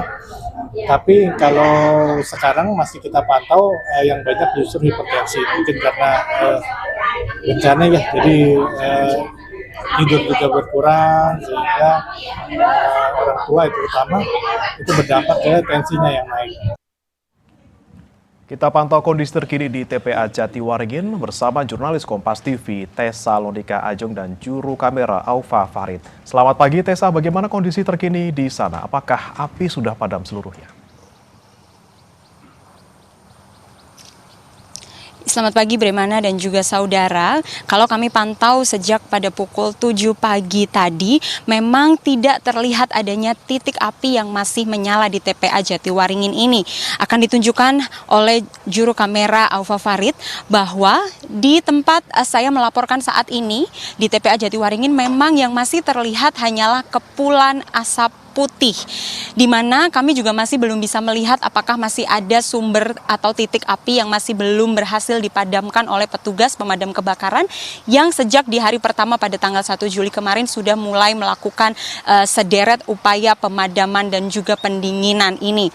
Bremana dan juga saudara, kalau kami juga dapat melihat di sini memang yang menjadi kendala selama ini untuk pemadaman api ini adalah adanya angin kencang yang membawa api ini untuk bisa merembet dengan cepat begitu ke area-area atau titik-titik yang lain. Namun hingga pada pagi hari ini saat saya melaporkan memang kami belum bisa merasakan adanya tiupan angin yang kencang sehingga memang pergerakan dari asap putih ini cenderung belum mengarah ke arah-arah yang lain begitu Bremana dan juga saudara. Dan juga yang dapat kami laporkan saat ini memang dari Bupati Kabupaten Tangerang ini sudah menerapkan status tanggap darurat sehingga pemantauan dari proses pemadaman ini akan masih terus dipantau selama 14 hari ke depan. Nantinya kami juga masih menunggu apakah pada siang hari saat matahari sudah berada tepat di atas TPA Jatiwaringin ini, nantinya apakah terik dari matahari ini akan memicu api dari tumpukan sampah ini yang ternyata masih belum padam ini akan menyala dan merembet ke area yang lain. Bremana. Kemudian bagaimana dengan upaya pemadaman ataupun pendinginan yang akan dilakukan sekarang? Sudahkah ada informasi dimulai pukul berapa dan bagaimana dengan kondisi warga yang terdampak kebakaran? Terkait dengan upaya pemadaman, memang sejak dari hari pertama ini dari petugas pemadam kebakaran beserta juga dengan dinas terkait dan otoritas setempat ini sudah melakukan sejumlah upaya pemadaman mulai dari darat di mana para petugas ini harus memasuki ke tumpukan sampah ini karena memang aksesnya yang susah karena berada tepat di tengah-tengah TPA ini yang mengharuskan petugas pemadam kebakaran ini berjalan begitu, hanya petugasnya saja dengan membawa selang dan peralatannya tanpa ada armada yang bisa masuk untuk membantu proses pemadaman karena memang aksesnya sangat sulit di sini. Dan juga terkait dengan upaya pemadaman dari udara melalui helikopter waterbombing ini juga sudah mulai diberlakukan sejak di hari kedua kebakaran yang lalu sampai dengan kemarin. Namun di hari ini kami masih belum mendapatkan informasi apakah nantinya akan ada helikopter waterbombing yang akan dikerahkan kembali di hari ini, mengingat nantinya seperti yang tadi sudah saya konfirmasi kepada pihak petugas setempat bahwa memang masih akan dipantau terlebih dahulu nantinya apakah masih ada titik-titik api yang menyala di pagi menuju siang hari ini dan apakah masih diperlukan nantinya adanya pengerahan dari armada helikopter waterbombing. Nah, terkait dengan kondisi warga sekitar ini memang karena sejak dari hari pertama dampaknya ini sudah sangat mengganggu kesehatan dari masyarakat sekitar. Tadi kami sempat mendatangi ke posko pengungsian yang berada sekitar kurang lebih 5 km dari TPA Jatiwaringin ini, di mana posko pengungsian ini ada di kantor desa Tanjakan Mekar, yang mana pada malam kemarin ini ada sekitar 50 warga yang mengungsi ke sana. Dan di posko pengungsian di kantor desa Tanjakan Mekar ini juga ada petugas dari Puskesmas Kecamatan Rajek yang standby di sana selama 24 jam untuk melayani apabila ada masyarakat yang mengalami mengalami keluhan. Namun saat tadi pagi kami sampai ke posko pengungsian ini memang hanya ada sekitar 2 keluarga yang masih bertahan di posko pengungsian. Sementara untuk beberapa keluarga lainnya ini sudah memilih untuk kembali ke rumah masing-masing karena mereka harus melakukan aktivitas mereka sehari-hari seperti bekerja seperti itu. Maka dari itu memang dari petugas puskesmas ini juga menyebut kepada kami tadi bahwa masyarakat yang mengungsi ini memang datang dan pergi begitu, sehingga saat memang asap ini terbawa oleh angin menuju ke desa mereka, yakni desa Tanjakan Mekar. Ini mereka akan mengungsi ke kantor desa karena memang di kantor desa itu tidak sampai asapnya ke sana karena jaraknya kurang lebih sekitar 5 km dari TPA Jatiwaringin ini. Ada juga ambulans yang memang disiagakan oleh dinas kesehatan terkait, dinas kesehatan setempat maksud kami, untuk melakukan mapping ke sejumlah daerah yang ada di sekitar TPA Jatiwaringin ini untuk melihat apakah ada masyarakat yang juga terdampak dari asap kebakaran TPA Jatiwaringin ini, namun mereka belum mendatangi ke posko pengungsian ataupun pos kesehatan yang ada di sini. Bagaimana? Baik, sudah ada warga yang kembali ke rumah, namun juga masih ada warga yang mengungsi. Terima kasih jurnalis Kompas TV Tesalonika Ajeng dan juru kamera Alfa Farid dari TPA Jatiwaringin Kabupaten Tangerang, Banten. Selamat bertugas kembali.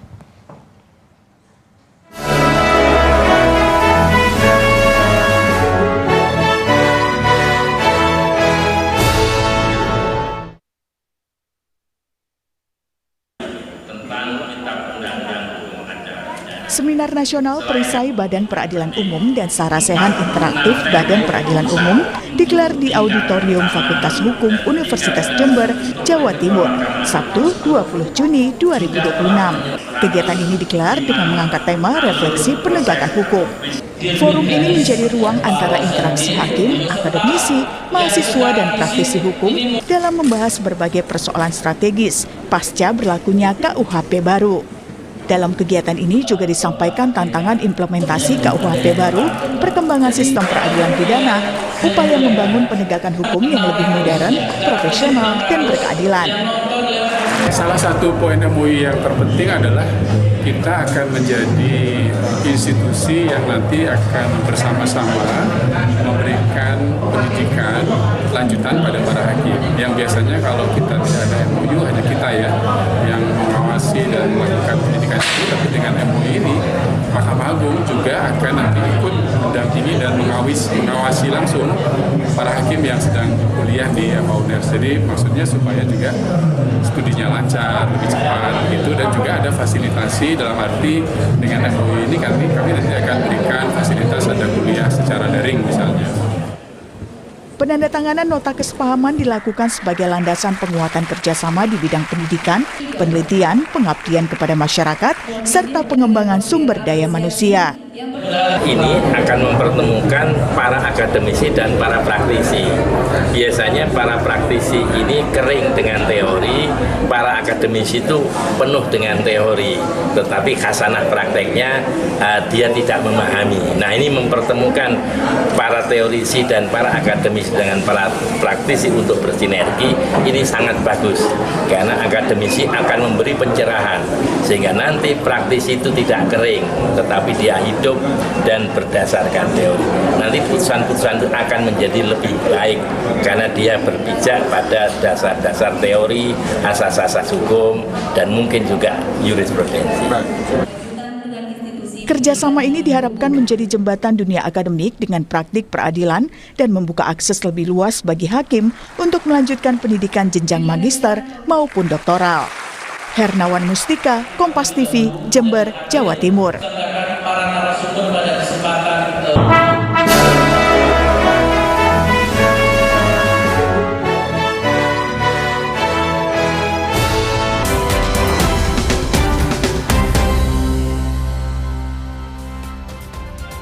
Menteri Pertahanan Israel Katz mengungkap Israel siap untuk menyerang Iran jika diperlukan. Hal ini dikatakan usai media Israel melaporkan Katz bahkan mengatakan sudah memasukkan pemimpin tertinggi Iran, Ayatollah Mojtaba Khamenei, sebagai target pembunuhan. Pernyataan mengejutkan Katz dilakukan usai Israel yang sebelumnya merilis video latihan pertahanan udara di tengah gencatan senjata dengan Lebanon. Katz mengatakan akan melawan mereka yang berusaha menghancurkan Israel. Ia menuding Iran memimpin poros kejahatan dan itu sebagai alasan menghancurkan program nuklir Iran. Katz bilang Israel membunuh seluruh pemimpin Iran, terutama Khamenei yang diklaim memimpin rencana untuk menghancurkan Israel. סיכלנו את מנהיגיה ובראשם חמינאי שהוביל את התוכנית להשמדת ישראל. פגענו קשות ביכולותיה והשבנו אותם שנים רבות לאחור ופגענו קשות בשלוחיה בכל האזור, ואם יהיה צורך נתקוף גם בפעם השלישית. זהו הלקח המרכזי שאנו מחויבים ליישם. לא לאפשר לארגוני טרור להתבסס על גבולותינו, לא להשלים עם איום על אזרחינו, ולא להסס להפעיל את מלוא עוצמתה של מדינת ישראל כדי להבטיח את ביטחונה. Persiapan upacara pemakaman mantan pemimpin Iran Ali Khamenei terus dilakukan di Masjid Imam Khomeini Mosala, Teheran. Sejumlah fasilitas dan pengamanan disiapkan menjelang rangkaian prosesi yang akan digelar mulai Jumat 3 Juli 2026. Sebuah panggung besar telah didirikan di halaman masjid untuk menempatkan peti jenazah Ali Khamenei dan korban lain yang tewas dalam serangan pada 28 Februari. Kawasan di sekitar lokasi diperketat dengan penghalang beton dan akses yang dibatasi. Sistem pendingin juga dipasang untuk mengantisipasi suhu panas saat prosesi berlangsung.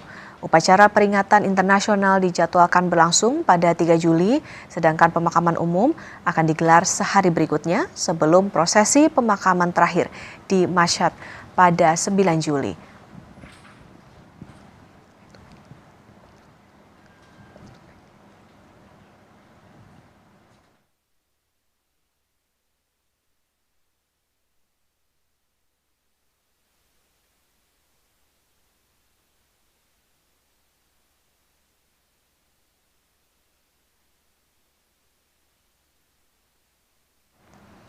Saudara, mulai 1 Juli 2026, pemerintah resmi memberlakukan batas maksimal potongan komisi aplikator ojek online menjadi 8% untuk layanan roda 2. Kebijakan ini diharapkan meningkatkan pendapatan mitra pengemudi.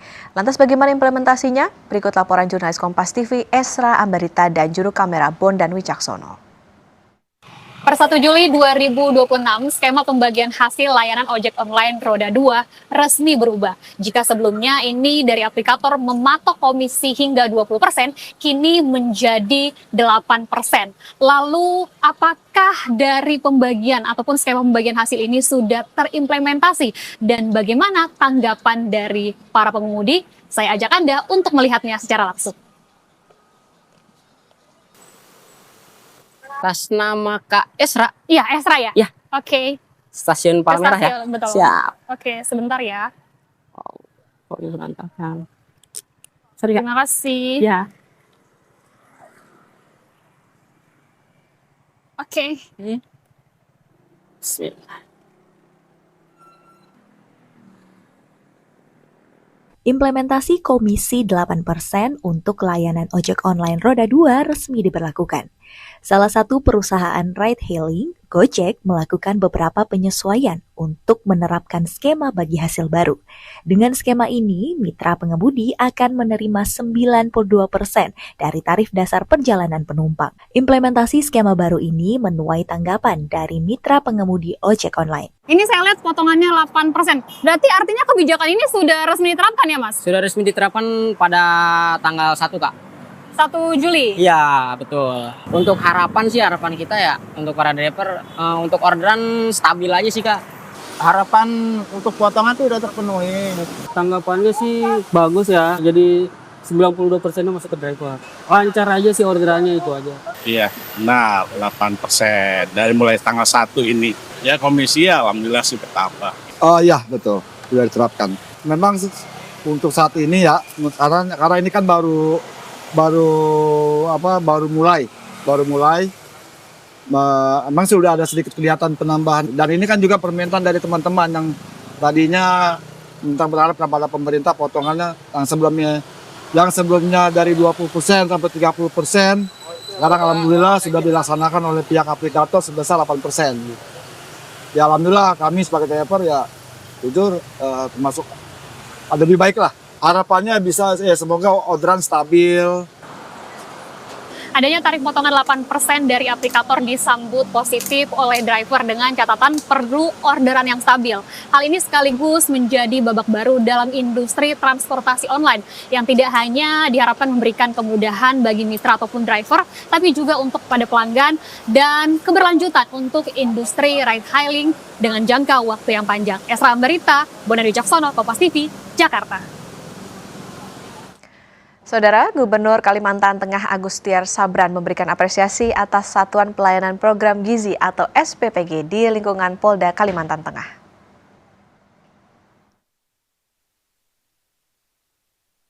Gubernur Kalimantan Tengah Agustiar Sabran memberikan apresiasi atas terobosan Satuan Pelayanan Program Gizi atau SPPG di lingkungan Polda Kalimantan Tengah. Dalam kunjungan kerjanya ke SPPG Polri Kemala Presisi 1 beberapa waktu lalu, Agustiar Sabran menilai SPPG ini telah memenuhi standar yang telah ditentukan Badan Gizi Nasional.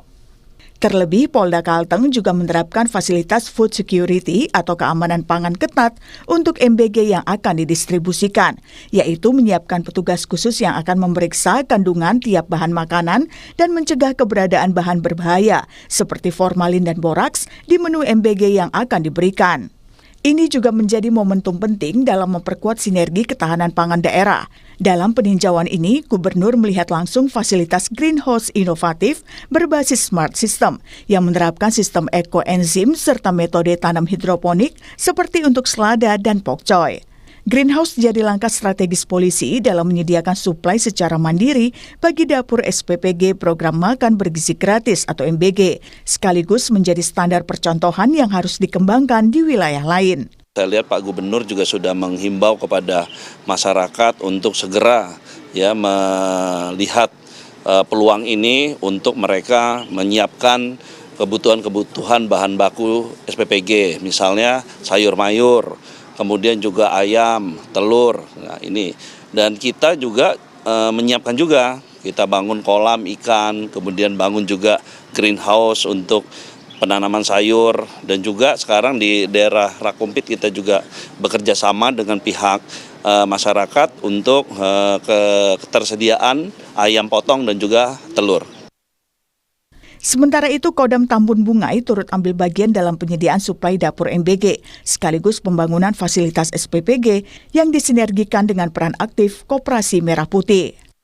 Ketahanan pangannya untuk suplai ke dapur MBG, kami dari Kodam juga kita ada batalan TP, kita sudah menyiapkan juga lahan, sudah menyiapkan peternakan, perkebunan dan sebagainya untuk mensuplai MBG itu sendiri melalui nantinya sesuai arahan dari Pak Gubernur lewat Koperasi Merah Putih dilanjutkan juga dengan ke dapur-dapur MBG yang ada di Kalimantan Tengah ini. Gubernur berharap standar tinggi yang diterapkan di SPPG Polda Kalteng ini dapat dikembangkan dan dicontoh oleh instansi serta wilayah lain di bumi Tambun Bungai. Menurut kami lebih standar kan gitu kan. Tadi seperti dilihat tadi kan, kamar ke kamar, baru datang kamar ini. Seperti dilihat juga, senang melihatnya, bangga sekali. Tentunya kami selaku Gubernur. Nah, artinya program Pak Presiden kalau dijalankan, kalau diimplementasikan begini akan luar biasa, akan bersambut gayung ya, menjadi sesuai dengan cita-cita beliau bagaimana anak Indonesia bergizi semua, bagaimana perekonomian di bawah itu menggeliat semua. Ini tujuan beliau ini. Di program yang mulia menurut kami. Sinergi lintas sektoral antara pemerintah daerah, TNI, dan Polri diharapkan dapat memantapkan langkah strategis menuju pemenuhan gizi anak yang konsisten serta kedaulatan pangan dan kesejahteraan masyarakat di Kalimantan Tengah. Syamsul Alam, Kompas TV, Palangkaraya, Kalimantan Tengah. Direktorat Jenderal Pajak menunjuk 4 marketplace untuk memungut pajak penghasilan dari para pedagang online. Bukan hanya itu, saudara, DJP juga menunjuk aplikasi olahraga Strava untuk memungut pajak kepada para penggunanya. Seberapa besar langkah ini akan berkontribusi terhadap penerimaan negara? Kompas Bisnis usai jeda akan membahasnya bersama Yan Rahman.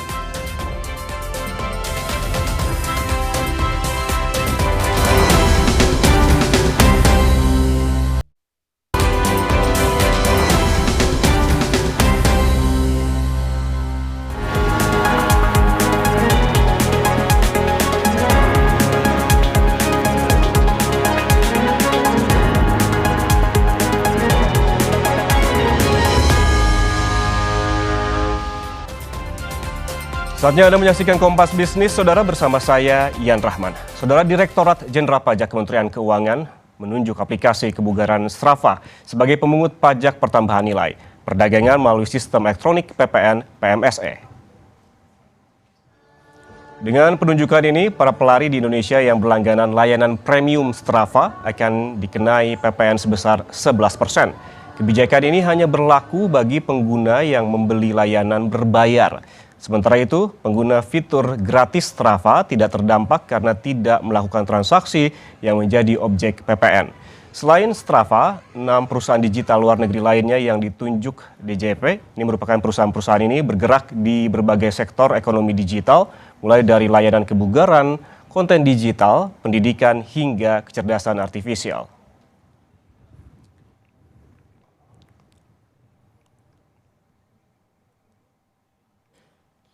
Hingga 31 Mei 2026, Saudara, total penerimaan negara dari berbagai sektor ekonomi digital telah mencapai 52,85 triliun rupiah. Angka ini mencerminkan semakin besarnya aktivitas ekonomi berbasis digital di Indonesia. Penerimaan PPN perdagangan melalui sistem elektronik atau PMSE masih menjadi yang terbesar dengan kontribusi 40,55 triliun rupiah. Penerimaan lainnya pada pajak fintech 4,98 triliun, pajak SIPP 5,26 triliun, dan pajak kripto 2,06 triliun rupiah. Dari total penerimaan, PPN perdagangan melalui sistem elektronik atau PMSE masih menjadi yang terbesar dengan kontribusi 40,55 triliun rupiah, sekitar 3/4 dari total penerimaan pajak ekonomi digital. Dari tahun ke tahun, PPN PMSE terus meningkat secara signifikan. Dari tahun 2020, setoran sekitar 731 miliar naik drastis pada 2025 jadi lebih dari 10 triliun rupiah. Besarnya kontribusi PPN PMSE ini menunjukkan tingginya transaksi masyarakat Indonesia pada berbagai layanan digital global, mulai dari aplikasi, perangkat lunak, layanan streaming, hingga platform berbasis kecerdasan buatan.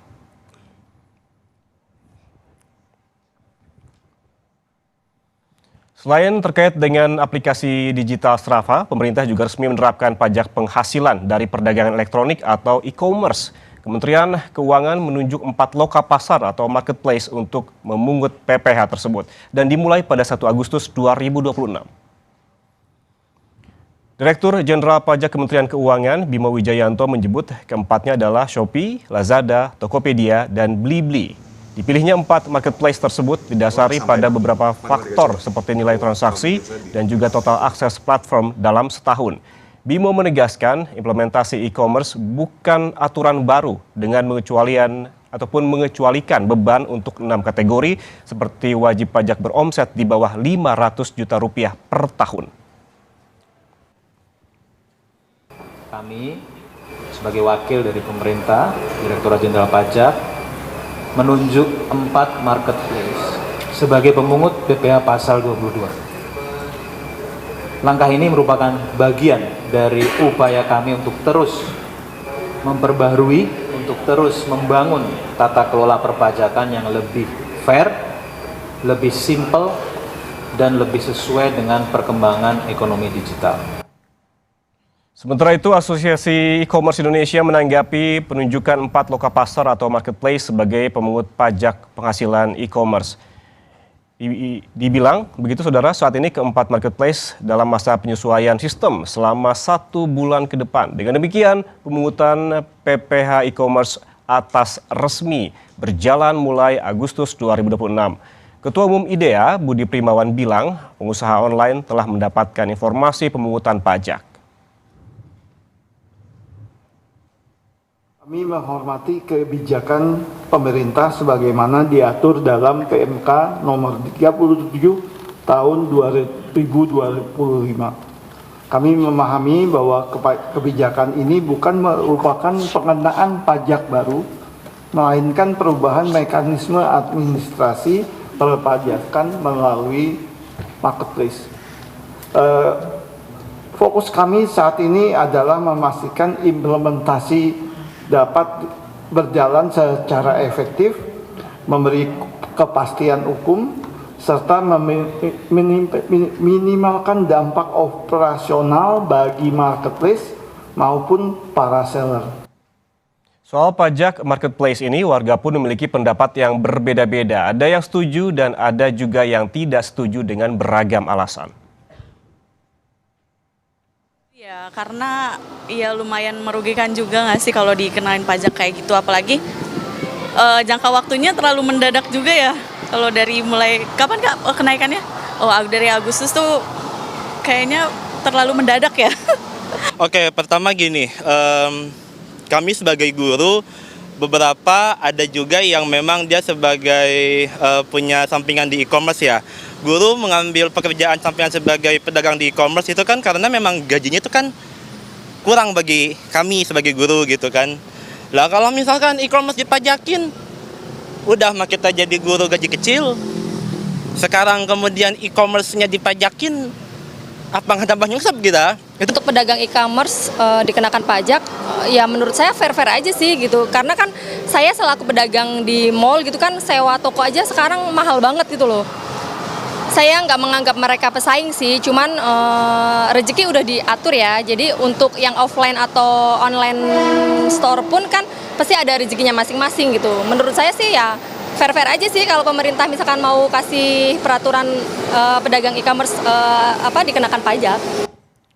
Saudara, DJP menunjuk 4 marketplace untuk memunguti pajak para pedagang online, juga menunjuk 7 aplikasi termasuk Strava untuk memajaki penggunanya. Mengapa pajak digital terus digenjot? Seberapa besar potensi kontribusinya terhadap penerimaan negara? Kita bahas bersama Ahmad Nur Hidayat, ekonom dan juga pakar kebijakan publik UPN Veteran Jakarta. Mas Ahmad, selamat pagi, apa kabar? Selamat pagi Mas Ian, kabar baik, semoga sehat semua. Alhamdulillah. Mas Ahmad, ini sebetulnya apa sih yang menjadi masalah utama ekonomi digital yang semestinya lebih urgent dibereskan terlebih dahulu sebelum kita membahas lebih jauh terkait dengan pajak marketplace ini? Jadi sebenarnya pemerintah mencatat ya berbagai laporan bahwa transaksi digital itu sudah semakin meningkat. Sebutlah misalkan transaksi tahun 2024 itu tercatat ada 487 triliun ya, nilai yang sangat besar. Dan pemerintah berpikir bagaimana nilai ini bisa menambah juga kepada penerimaan negara melalui pungutan pajak. Saya kira itu negara membutuhkan penerimaan yang kuat dan saya kira secara prinsip juga bisa dibenarkan. Tetapi ya Ian, akan ada sejumlah masalah dalam hal implementasi ya, terutama yang sedang ingin diberlakukan ini, Ian.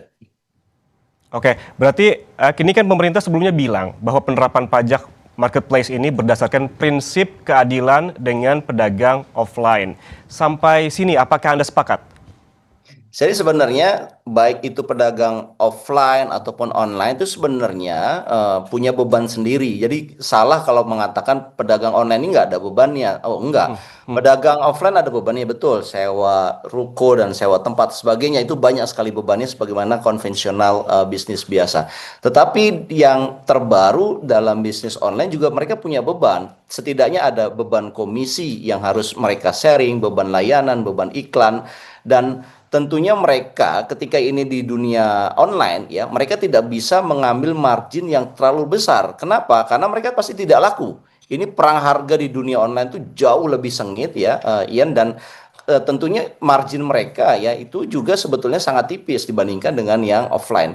Jadi baik itu offline ataupun online punya beban tersendiri ya, kita menganggap itu sesuatu yang wajar karena setiap aktivitas ekonomi ada bebannya, tetapi apakah pengenaan yang sama ini akan menjadi satu aspek keadilan? Tentunya tergantung bebannya. Kalau bebannya sudah sangat tinggi dan marginnya tipis, saya kira pengenaan beban yang sama dengan yang offline itu akan jadi problematik ya.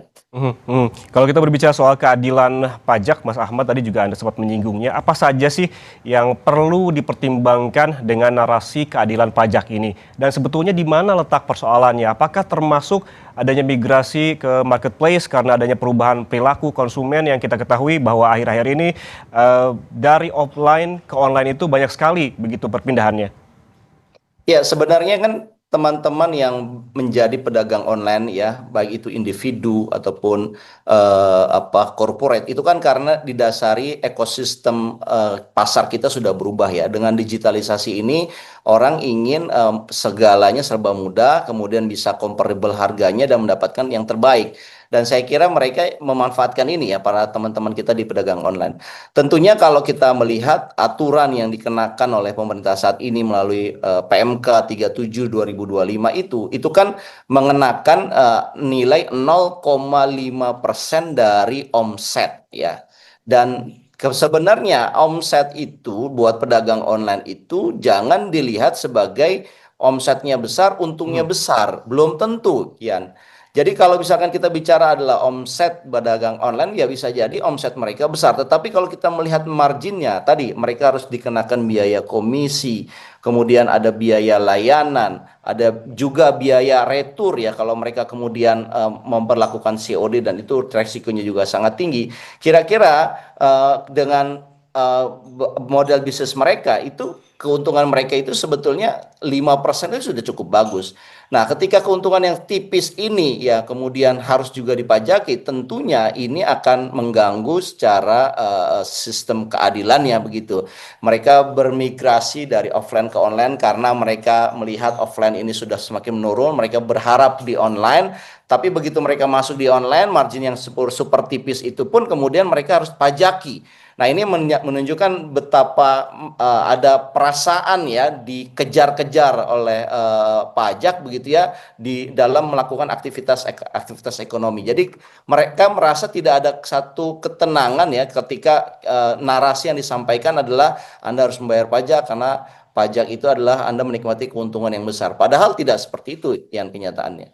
Oke, berarti ada 0,5% dari omset dan juga jangan mengartikan bahwa omset yang besar juga ini serta-merta disertai dengan keuntungan yang besar begitu ya Mas Ahmad. Kemudian apakah dengan pungutan pajak ini semakin membuat adanya ketimpangan antara omset dengan laba para pedagang ataupun margin yang seperti Anda sebutkan tadi? Namun kita bahas usai jeda. Mas Ahmad tetaplah bersama kami di Kompas Bisnis.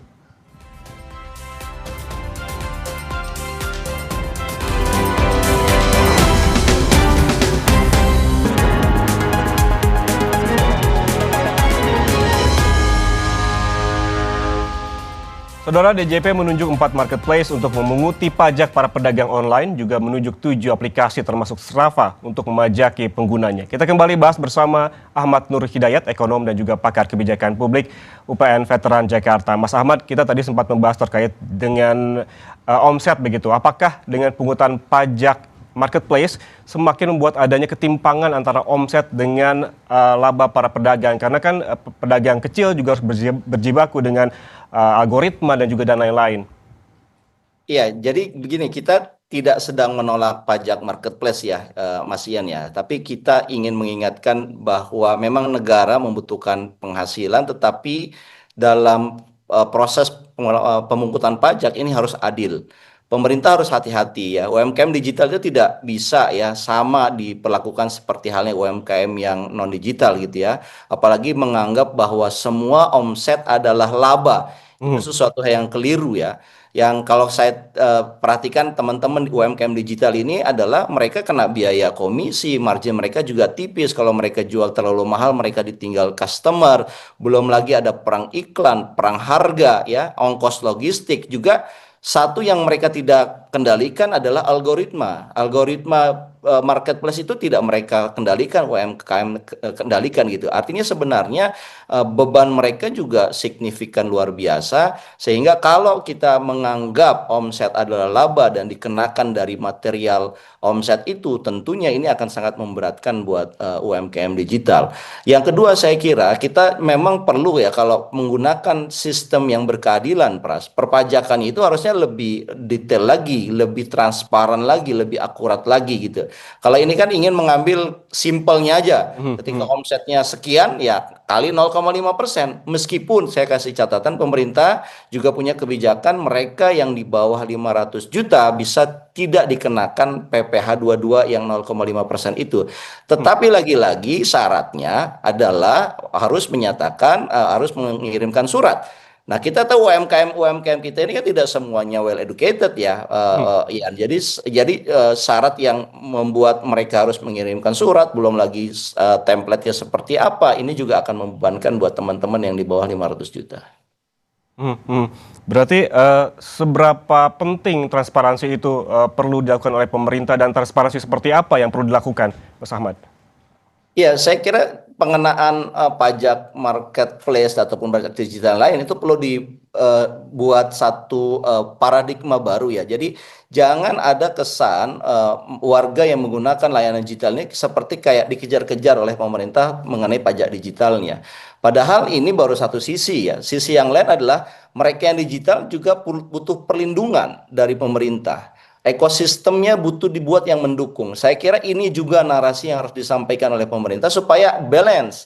Bukan hanya keuntungannya yang ingin didapatkan ya melalui pajak, tetapi ekosistem mereka juga harus dibiarkan sehat. Itu yang pertama. Yang kedua, saya kira pemerintah juga harus peduli ya, bahwa jangan melihat sesuatu yang ini transaksinya luar biasa. Tetapi lihat nature dari digital ini. Nature dari digital ini Anda tidak bisa mengambil margin besar. Jadi margin Anda itu harus sangat efisien begitu ya, sehingga mereka bisa survive. Nah, prinsip inilah yang harus difahami betul oleh para policy maker supaya nanti dalam implementasinya mereka tidak mengenakan sesuatu yang tidak fair kepada teman-teman UMKM digital ini. Intinya ekosistemnya juga harus sehat begitu, dimulai dari ekosistem. Tapi kalau kita berkaca pada sisi lain begitu, ada juga dari sisi asosiasi seperti IDEA begitu yang menyatakan kesiapannya terkait dengan aturan ini. Apakah ini menurut Anda serta-merta mewakili kesiapan jutaan pedagang kecil di marketplace? Ya, saya kira tidak serta-merta ya, karena kan banyak ya, terutama yang kecil-kecil ini kan mereka tidak punya asosiasi ataupun perkumpulan gitu ya. Mereka survival ya. Kalau kita tadi dengarkan ada guru yang berprofesi juga pedagang online dan sebagainya. Nah, saya kira ini kita nggak bisa melihat dari satu dua aktor saja atau asosiasi saja. Kita harus melihatnya bagaimana memahami nature ya dari UMKM yang bergerak di digital ini. Kalau nature-nya kita sudah pahami dan kemudian kita mengimplementasikannya dengan adil, saya kira tidak hanya satu dua asosiasi, ini bahkan didukung oleh semua ya mereka yang terlibat dalam perdagangan online ini. Kian. Selain terkait dengan marketplace, tadi juga ada materi yang kita sempat bawakan, Mas Ahmad, terkait sorotan lainnya adalah DJP yang juga menunjuk 7 aplikasi, termasuk aplikasi olahraga Strava, untuk memungut PPN para penggunanya. Anda melihat ini sebagai langkah untuk memaksimalkan pendapatan negara, atau saat ini pemerintah tengah mencari celah hingga yang paling kecil sekalipun untuk menutup defisit APBN?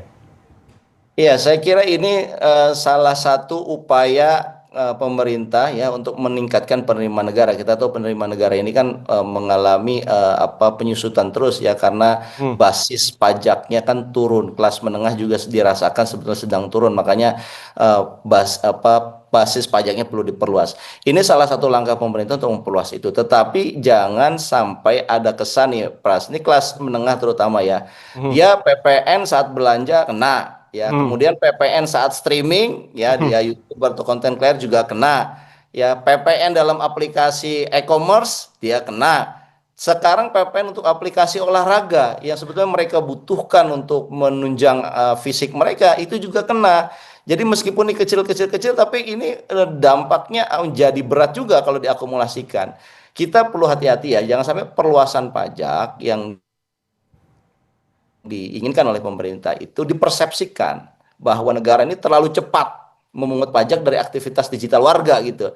Nah, kalau ada dianggap terlalu cepat ya akhirnya kan ketidaknyamanan. Ya, apalagi nih kelas menengah ini sebetulnya sedang banyak yang turun kelas ya, dan ini harusnya disupport ya, bukan malah ada perasaan dikejar-kejar oleh pemerintah dalam hal pajaknya begitu. Oke, sederhananya berarti menurut Anda ini lagi-lagi kelas menengah yang kena dampaknya begitu ya, Mas? Bahkan mereka yang butuh pelarian dari himpitan ekonomi dengan berolahraga juga dipajaki. Itu yang jadi ada kesan seperti itu, padahal kan sebenarnya ya meskipun yang diambil adalah yang berlangganan, yang premium begitulah ya. Tetapi kalau berlangganannya 100.000 katanya kena PPN-nya 11%, itu kan udah 100.000 11.000 gitu, dan ini kan satu orang kalau diakumulasi ini sangat banyak ya. Dan bisa nggak kemudian kita juga memastikan ya pajak-pajak yang diambil itu juga bukan berarti ingin mengganggu aktivitas digital dari masyarakat, tapi juga harus dikasih juga ada perlindungan dong terhadap berbagai aktivitas digital masyarakat. Jangan sampai pajaknya diambil tapi perlindungan datanya terekspos di luar, dimanfaatkan, dijual beli oleh aplikasi, itu juga tidak mendapatkan perlindungan. Jadi saya kira kita harus balance juga Pras antara mengambil pajak dan membuat ekosistem yang sehat. Oke, harus seimbang antara pajak dan juga pelindungan data begitu dari para penggunanya. Tapi kalau kita berbicara soal data, ini Mas Ahmad, hingga 31 Mei 2026, tadi juga sempat ditampilkan melalui grafis, ada total penerimaan negara dari berbagai sektor ekonomi digital telah mencapai 52,85 triliun rupiah. Apakah angka ini mencerminkan semakin besarnya aktivitas ekonomi berbasis digital di Indonesia yang hendak dimaksimalkan oleh pemerintah menurut Anda? Ya, saya kira ini sinyal bahwa ini diambil dari masyarakat ya sangat kental sekali ya. Jadi ini dianggap memang aktivitas digital kelas menengah semakin tinggi sehingga penerimaan dari aktivitas digital pun diharapkan semakin naik lagi ya. 52 triliun itu kan angka yang besar. Nah, tetapi saya ingin menyampaikan pandangan bahwa kalau perluasan pajak, basis pajak ataupun nominal pajaknya hanya diambil dari kelas menengah, ini akan sangat berbahaya, Pras. Kenapa? Kalau kelas menengahnya sedang baik-baik saja atau sedang tumbuh, is okay. Tapi kalau kelas menengahnya sedang turun kelas dan terus diambil celahnya baik yang offline, dikejar yang online, digital yang lain, ini akan memberatkan. Sehingga policy makers dalam hal ini adalah fiscal authority harus berpikir cara lain. Bisa nggak pemerintah mendapatkan penerimaan negara tapi tidak menggunakan basis pajaknya adalah kelas menengah yang apa misalnya, Mas? Ya banyak caranya. Saya pernah menulis satu kajian, misalkan kita punya Indonesia ini letak strategisnya adalah di kawasan Selat Malaka. Selat Malaka itu lalu lintas perdagangannya luar biasa. Saya mencatat hampir sekitar 3.000 kapal ya setiap hari yang lewat di situ. Resikonya tinggi di situ, bisa kemudian kita mengenakan pajak resiko untuk kapal-kapal yang berlalu lintas di perairan kita karena ada resiko keselamatan dan lingkungan di situ. Nah, itu kan tidak mengenakan kelas menengah. Itu bisa dipajakin. Saya pernah buat simulasinya, kita bisa mendapatkan nilai yang sama, 52 triliun kalau kita mendapatkan satu diplomasi dagang yang cukup baik ya, tentunya tidak hanya Indonesia bersama dengan Singapura dan Malaysia. Lagi-lagi kita dapat sejumlah yang sama, bahkan bisa lebih besar tanpa membebankan kelas menengah kita, Pras. Ian. Oke, artinya jangan pajak selalu diambil dari kelas menengah, bahkan kita ketahui dari data begitu kelas menengah yang makin turun bahkan ke rentan miskin begitu jumlahnya, dan ada beberapa rekomendasi terkait dengan pendapatan yang tidak selalu diambil dari kelas menengah, salah satunya terkait dengan pajak risiko kapal. Terima kasih Ahmad Nur Hidayat, ekonom dan juga pakar kebijakan publik UPN Veteran Jakarta atas penjelasannya bersama kami di Kompas Bisnis. Sehat selalu, Mas. Sehat selalu. Terima kasih, Yan. Terima kasih. Saudara, jangan kemana-mana karena Sapa Indonesia Pagi akan kembali untuk Anda dengan sejumlah informasi. Di antaranya Kejaksaan Agung menetapkan Sekretaris Deputi Promosi dan Kerjasama Badan Gizi Nasional berinisial LMI sebagai tersangka yang diduga terlibat dalam korupsi penyimpangan tata kelola program makan bergizi gratis. LMI diduga oknum polisi. Selain itu ada juga dugaan keterlibatan TNI. Jadi tetaplah bersama kami.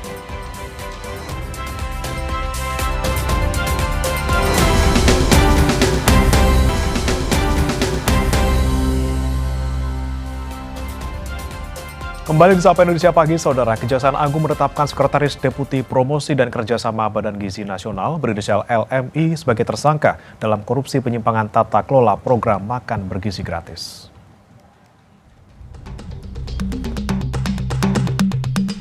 Kejaksaan Agung menetapkan oknum polisi berinisial LMI sebagai tersangka korupsi penyimpangan tata kelola program makan bergizi gratis. LMI adalah Sekretaris Deputi Bidang Promosi dan Kerjasama pada Badan Gizi Nasional. Sebelumnya, dia merupakan Kepala Biro Hukum dan Humas Badan Gizi Nasional hingga Maret 2025. Kejagung bilang LMI meminta saksi YCS dan RD untuk mendirikan satu perusahaan dengan tujuan untuk melakukan penjualan alat food tray kepada calon mitra SPPG dengan harga yang sudah ditentukan tersangka.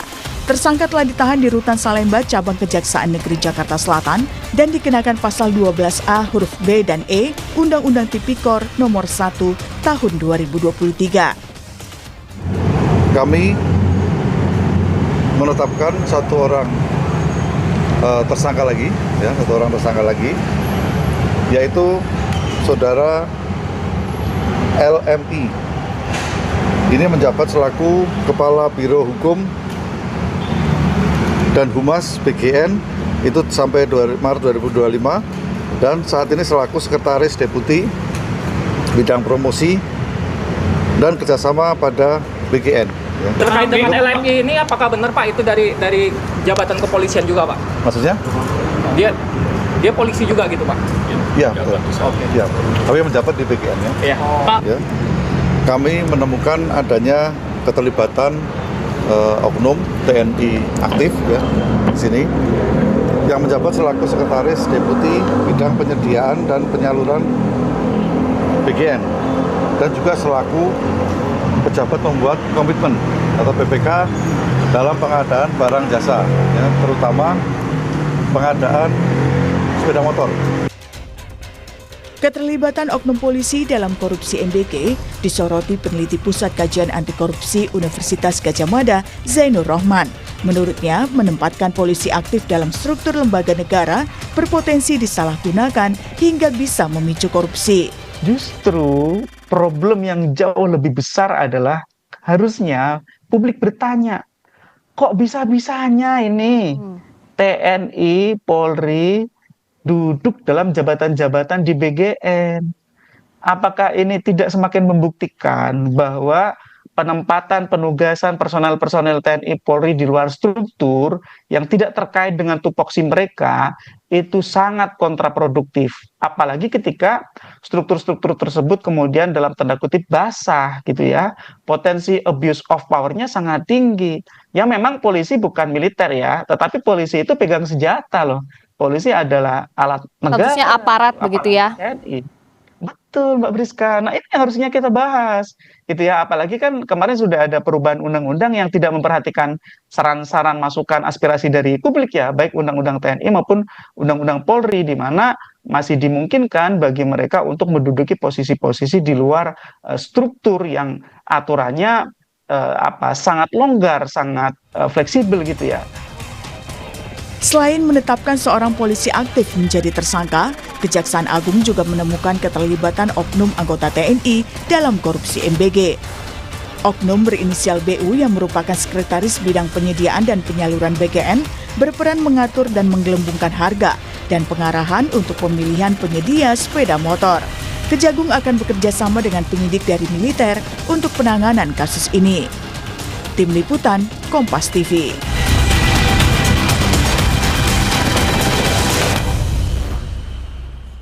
Gunung Anak Rakatau di Selat Sunda kembali erupsi. Semburan abu vulkanik membentuk kolom hingga 200 meter.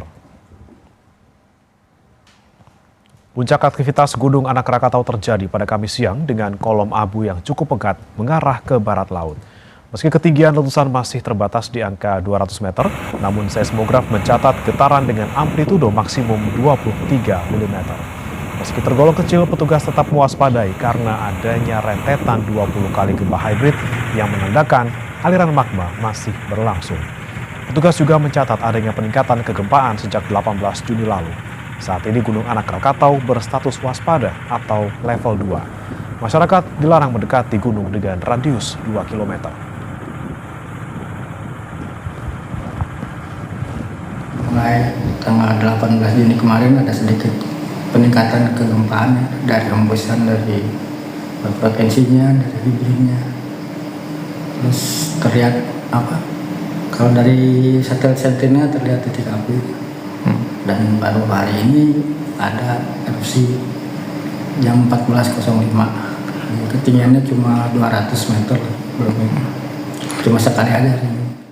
Seorang polisi meninggal dan 2 hilang dalam penggerebekan bandar narkoba di Kalimantan Tengah. Penggerebekan bandar narkoba di Desa Tumbang Kalemei, Kecamatan Katingin Tengah, Kabupaten Katingan, Kalimantan Tengah mendapat perlawanan pada Kamis dini hari. Dalam upaya menyelamatkan diri, seorang polisi tewas dan 2 lainnya masih dicari. Polisi sempat melepas tembakan peringatan saat terjadi perlawanan, termasuk dari keluarga terduga pelaku. Polisi kini masih mengejar para pelaku.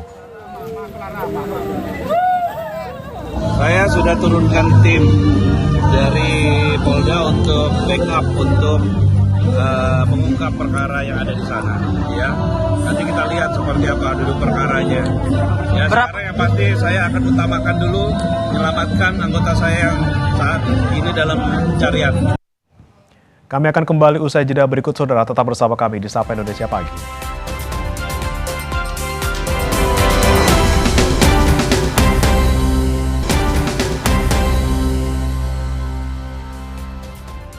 Saudara, 14 anak meninggal setelah atap sebuah tempat bimbingan belajar runtuh di Lahore, Pakistan.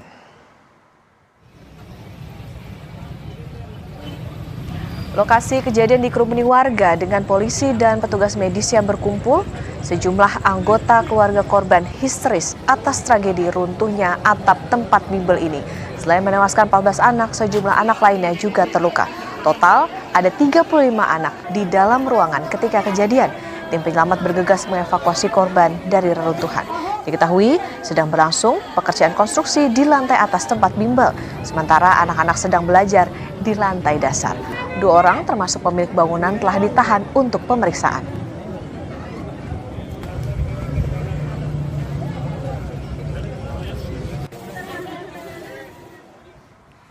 Informasi tadi sekaligus menutup Sapa Indonesia Pagi hari ini, saudara. Terima kasih sudah menyaksikan. Saya Breman Atenaya. Dan saya Putri Oktaviani. Terima kasih. Sampai jumpa.